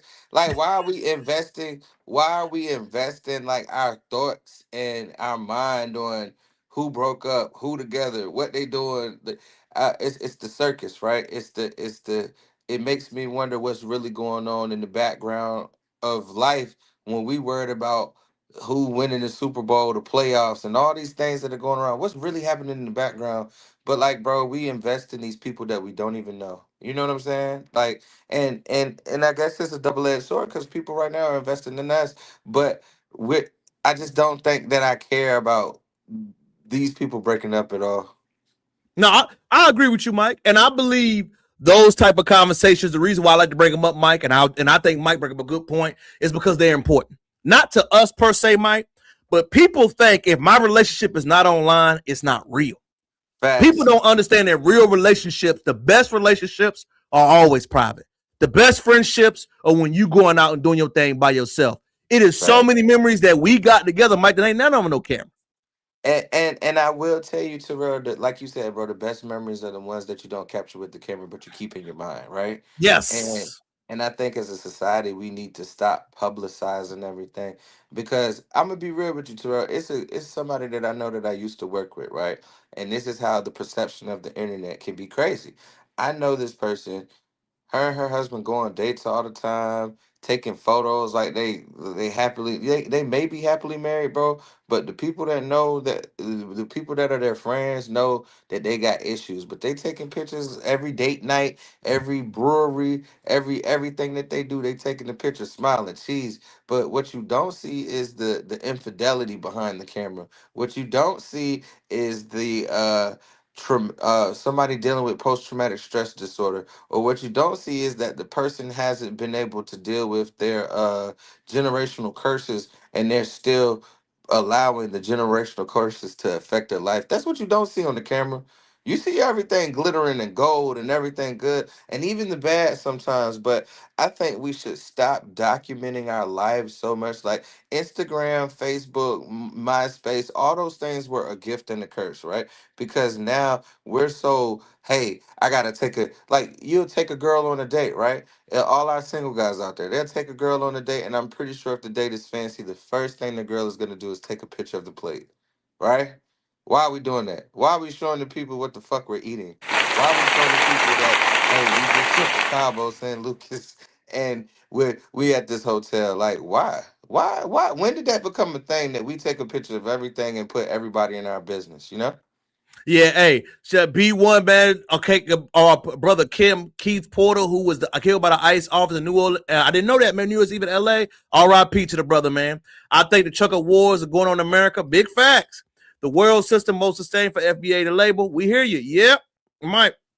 It is the couple where the husband is a chef. Yes, that's the couple we talk about. That's the couple, y'all. The world is getting tired of America's BF. Selfish society, selfish people. We definitely agree, y'all. I'm tired of people's personal life on every platform. Why do I need to know strangers' business and issues? You said what Mike just said. I agree, y'all. I agree, man. You know, getting back to the news that we care about the most, Mike, and I believe this is a summary. Y'all know how we do. Like, share a live, comment, all that stuff. Family, tell us where you from. Tap in with us. All right, Mike. Hey, don't just like, share, subscribe, but hit that Cash App on the bottom, man. Hey, we gonna keep it rocking, Mike. 2026, y'all, is a hell of a political year for everybody. 2026, you know, we love to talk about current events. Mike, why is the fight for reparation not the same way as our fight for immigrants? Everybody all across this country. Mike, can they hear me? Can they hear me in the back? They can't hear you in the back. And Can y'all hear me in the back? Bro, I'm going to tell you why they can't hear you in the back, right? Because America as a whole thinks they owe the black society and culture nothing, right? It's every other society, and I'm not being anti-Semitic. I don't want us to get canceled, right? But the Jews after the Holocaust, America gave them money. The Japanese after World War II, after we put them in concentration camps, got money. The Asian community, when people start attacking Asians and treating them bad, America gave them money. The Indians, even the Siberian Asians that came over here and took the name of Native American. See, it's a difference. People don't understand. Native American and Indigenous American are two different groups of people, right? The Native Americans are the Siberian and Asian people that came across the isthmus. But okay, they even got, for the Trail of Tears and being able to be in the greatest hoax of America, which was allowed them to take some of our land, they even got reservations and also got casinos. But why does America feel like they don't owe the black man anything or the black person anything? Mike, they said cut the check. They listening to you, family. I like that. Cut the check. Go ahead, Mike. But like, America, one, has to feel that we mean something to them enough to give us the money for the plight that we've been in. Shout out. Let me get my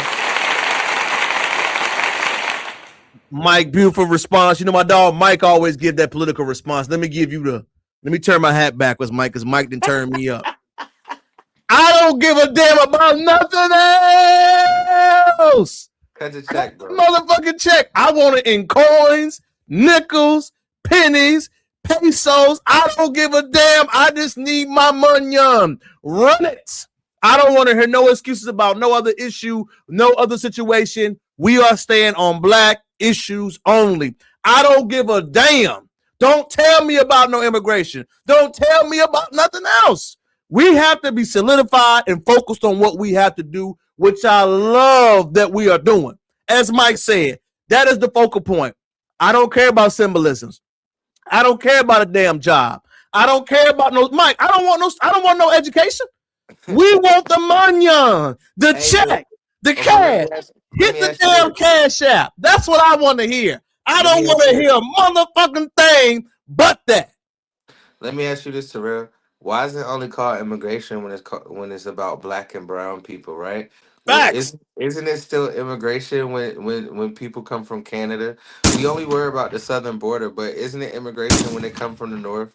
Isn't it immigration when, okay, what a lot of people don't realize, we have a lot of European and Slavic immigrants in the United States that come very frequently. Russia, Mike, Ukraine. and you know the real issue why it's an issue, Mike? They got the good weed and the good dope down there, Mike. That's why.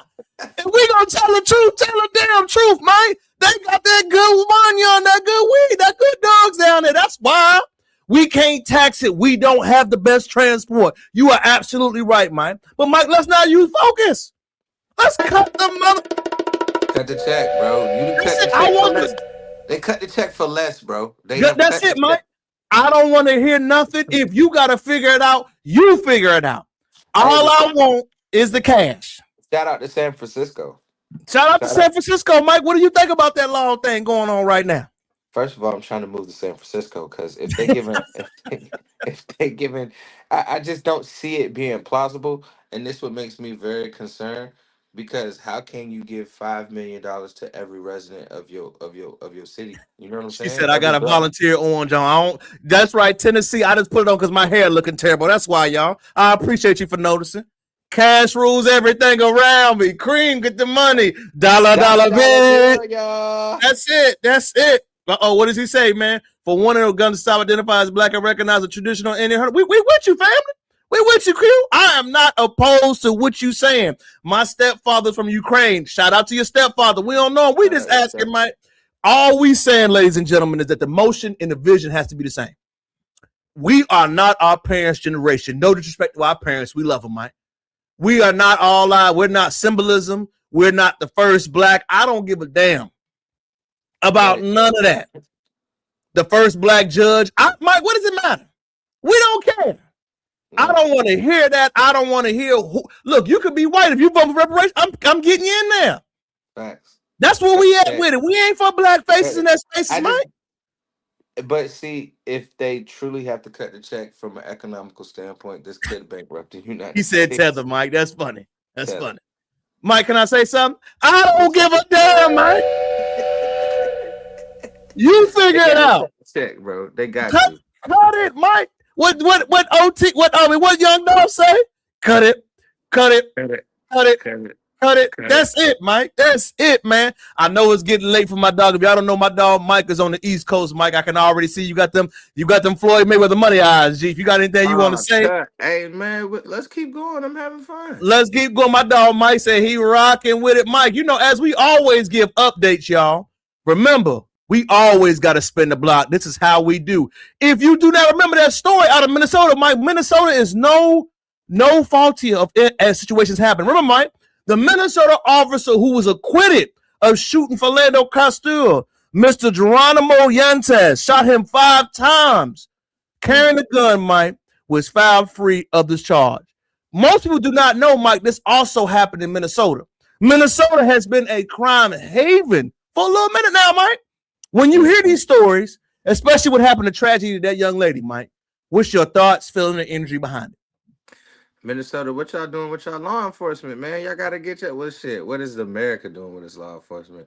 But hey, the only thing I know about Minnesota is to get real cold there. But we just gotta come on, man. We seen he got off for killing Fernando Castile. We all saw that on video.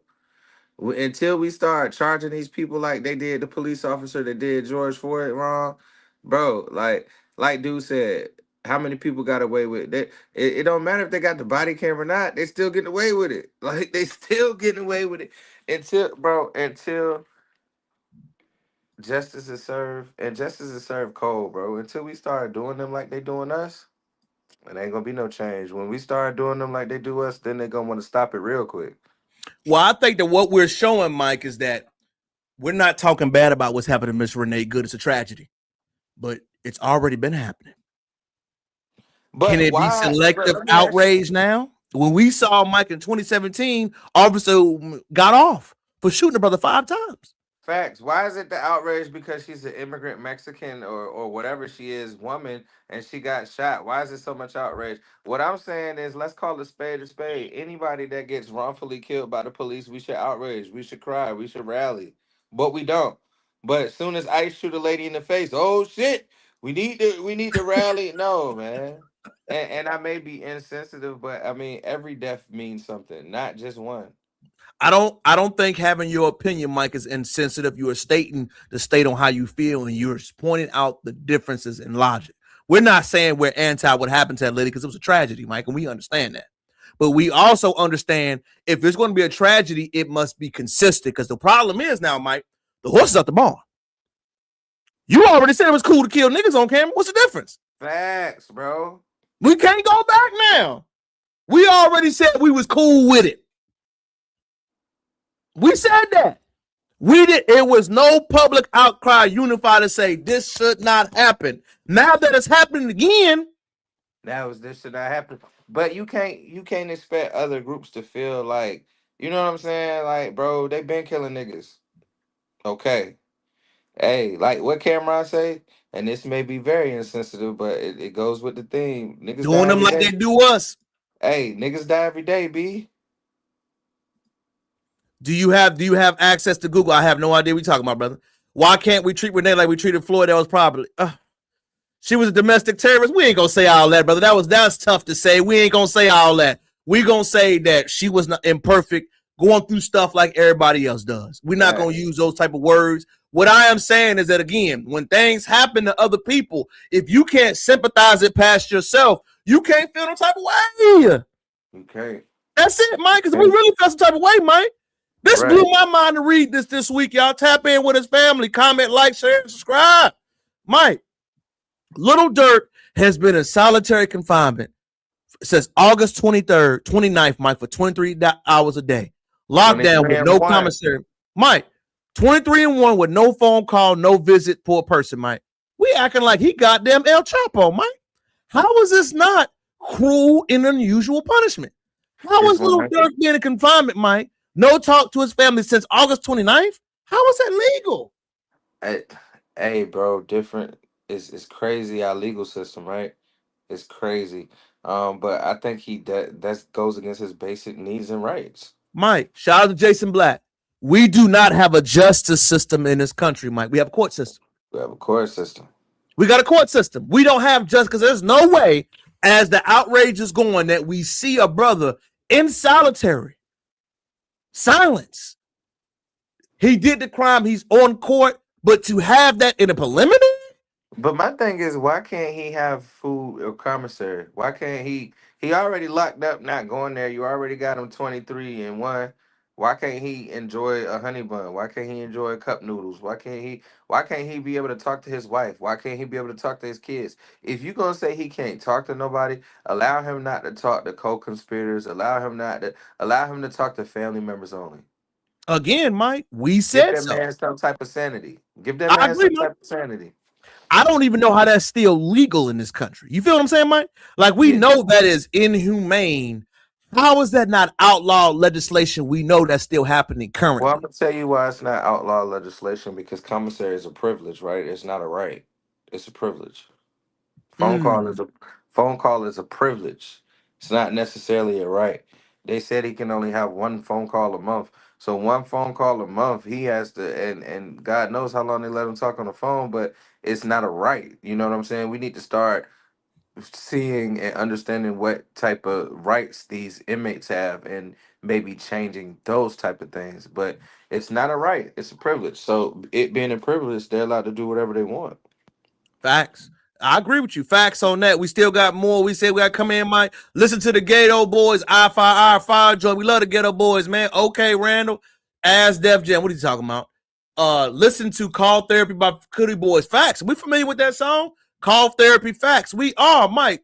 We got another issue. I forgot to do it earlier, y'all. Tap in, Black Family, FBA. Mike, did you know that Trump has rejected, Mike, race-based reparations? He is focusing on lineage-based. Let me go ahead and read it down. Let me break it down. Washington, President Trump has signed an executive order to pull the U.S. out of the U.S. coalition of the State Department claim that they're pushing an unconstitutional racist policy for pushing global reparation. The UN Forum of the People of the African Descent have promoted a racial grievance and victim-based social policies within the world's governing body that ran afoul through the 14th Amendment under equal protection under the Constitution official. America will no longer attend its credibility to racist organizations, said the State Department, as principal spokesman has spoken on this issue. Racist ideology who embrace DEI to see compel the United States to adopt policy mandating race-based wealth distribution organizations such as the UN Summit of People of African Descent. The United States will be proudly withdrawing from this racist organizations. The issue, Mike, they were trying to push was a global agenda for race reparations based off race. Mike, your thoughts on the subject? So I'm trying to understand what you were saying. Basically, they want to withdraw from a organization that is race based and go with lineage based. Yes, sir. Yes, Okay, sir. so check this out, right? I'm gonna show you how this can be good for us. Race based shows that we're black, right? Or the color of our skin. Lineage based actually shows where we derive from. So when we use the lineage base where we derive from, now I'm gonna show you how they fucking it up though, right? They doing the 23andMe, they doing the little DNA test, and the DNA test says you are from the Congo, you are from the sub-Saharan African desert, right? But what the lineage is not gonna show is that you're indigenous to the United States, so they cannot give you your land, bro. You see how it keeps circling back to the same thing. That's why it's lineage based, because they're not gonna tell you your true lineage. They're okay, cool. We're going away from race based, but if we're going away from race based, then they have to tell you your lineage and do your lineage. Your lineage is where you derive from, right? Well, I think the one biggest thing. Shout out to my dog. Beautifully said. For me, Mike, I think it was a good thing because number one, Mike, what does the UN have to do with reparation when reparation is paid to the government that issues them? Africans were colonized by multiple countries. You can't say I get reparation from America because you're black. Absolutely not. You need to go see the French, the British, the Portuguese, and those other institutions that colonize you, which I agree with. Seek those from those that agree with you. Do not allow our claim to get muddied the water. And people say, oh, Trump is aggressive, but I agree with him on this action. We cannot say because I'm black, Mike, and I just came here that I qualify. No, you don't. No. And I agree with you now that I understand the question a little bit more. Nah. Yeah, African shit, bro. Go speak to the French and the Portuguese and all those people that conquered you. I'm 100% with that. Like, I don't feel that you should be able to come to this country from Africa and be like, oh, I qualify for reparations. No, nigga, you don't. Yeah. I 100% agree with that. And I agree, Mike. And I think number one, Mike, is shady. If you genuinely want your brother or people to thrive, Mike, remember that conversation we had last week about the N-word with the Latinos saying it? Right. If you are my brother and you emphasize that you rock with me and you love me, you will do that whether I want you to or not. You follow me? 100%. So because I have an issue with something, even if I don't like it, you got to respect me enough because you're supposed to be my family, not the other way around. So for Trump to make this stance and to publicly stand on it as strongly as he did, it's a win.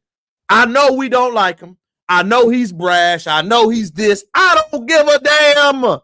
Cut the check. Bottom line. Fucking check, period. That's it, Mike. 23andMe is for entertainment purposes only, Mike. They agree with you. They know what they're doing. 23andMe filed bankruptcy. Where's the DNA data? I'm not saying, I did not know that, Mike. I did not know that. You should have a few generations here. Completely agree. 23andMe is for entertainment purposes only, Mike. They agreeing with you and they rocking with you tonight, Mike. They are. I did have another good topic, y'all. Changing gears, Mike. You ready? Yeah, it was sent to me. Probably be my last one, big dog. Your last one for Mike. Changing gears, y'all, for this one. This brother right here, y'all. He said something, Mike. I'm gonna let you listen. Can you guys stop assuming that I only date white women because I look like this and talk like this? Can you maybe stop? Every other black person I meet, after like 10 minutes into a conversation, like, oh, he only dates white girls. Or he dates black girls, but it's the Candace Owens types of black girls. Shut the fuck up. I don't have a racial preference. I don't. If I had it my way, I'd have a woman from every ethnic group. Infinity whores. I have a class preference. I don't date women that get into fist fights at Walmart. I don't date women who have been kicked off planes before. But that could be any race. Mike, does he qualify as the brother that dates white. I know it's mean. I know it is. It's terrible because he's so articulate. So that's where they get it from. Oh, he's articulate. That forehead look tetherish. They stupid. They stupid.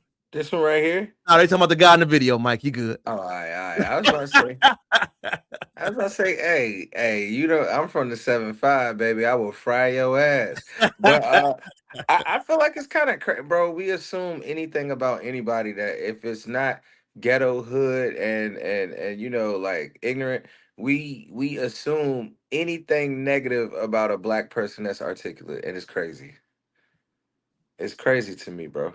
I agree with you, Mike. As my dog Mike gets the signing off this evening, Mike, tell them where they can find you at, family, what you got going on, all that good stuff so people can follow you, man. Hey, man, the only thing I got going on is loving the people that's loving me. You feel me? And just trying to be a better me every day. I do recommend that everybody, hey, forget a New Year's resolution. Just have a resolution, period, right? Be who you are and change. People say all the time, oh, you're changed. You're not the same person. We're supposed to evolve. If you're not evolving, if you're not learning, and if you're not bettering yourself, what the fuck are you doing? Because we only got one life. And once the big man calls us upstairs, you want to ask yourself, are you living your life accordingly? Peace and love, man. I love y'all. Follow me on where McCall at. I need new friends. Follow me on Mikey McCall on Facebook. Peace and love as always. And remember, there's no testimony without a test, and there's no growth without a struggle. So go through these things with your head up high, and you can't be in the valley forever. You always have to end up on the mountaintop. I love y'all. Peace. Shout out to my dog Mike, finishing strong, y'all. We got two more things. Last one I like to go for my people is this. Did you know that Donald Trump is actually cutting what we call for the credit card payments? I want y'all to stay tuned. Please be informed that it has been a ripoff. The credit card companies will have to minimize their rate to 20% starting January 20th. This will be a historic norm on how you consolidate, remove, and get your debt down lower. If you do not know, people, two big initiatives I want you to hear that's going on right now. The housing initiative. They will try to get housing and get people inside of housing to stimulate the economy. Stay tuned. If you're looking for a house, you want to purchase a home or sell a home, I want you to look for that program that is going to be released. This credit card company initiative that is going to be going on. Stay tuned. Read, find out when your local jurisdiction will have this program initiate off. It will be starting. I've heard the murmurs already. As we continue to go with another edition of Live on Sunday, we always got to dedicate this time to tell people what's going on in the future, what you can expect. If you did not know, I recently crossed the subscriber threshold. And with me, I always like to give love back. Clip this, man. If you do not know, I have a raffle going on. Watch my playlist, share it with your people. I will be giving away $350 to my people. I always show love. How people show love, which it comes from me. I do that all the time. So if you want to enter the raffle, if you want to enter the sweepstakes, the giveaway, the direction is on my community post. On my community post on my YouTube channel, where I have the directions on breaking down how you qualify, what you got to do, and the raffle, and the money will be given away February 9th. February 9th, 8th, I'm sorry, on that Live on Sunday, I will be giving away that drawing. You qualify for first place, second place, and third place. Look at the directions, see that clip, make sure you get in. Finally, make sure you read this week. Make sure you share the live. Make sure you follow me on all social media platforms, man. It's your boy King Crowder. Thank you for tapping in with me, man. Thank you for this historical numbers that we did this week. Thank you for keeping the motion and energy and everything live. I hope you liked our commentary. I hope you loved our talking points. And I want to keep speaking on to our sisters, man. I'm so proud of my Foundation of Black American Women, man. Y'all been holding it down for us, and I've been seeing it on all social media platforms. Let's go on and crowd in. Thank you for the love. Thank you for the admiration. Thank you for all the stuff you've been able to do for us. Again, get your book in, check your to-do list, check on your family. If you are not subscribed to the channel, please make sure you subbed in, baby. Make sure you tap in with me. Make sure you replay it. Tell me, was it trash, good? Let me know in the comments. I'm open to either. While you are here rocking with me, I'm going to rock with you again. Raffle, book list, love, and transportation. That's why we're here, man. Thank y'all for tapping in with me in another edition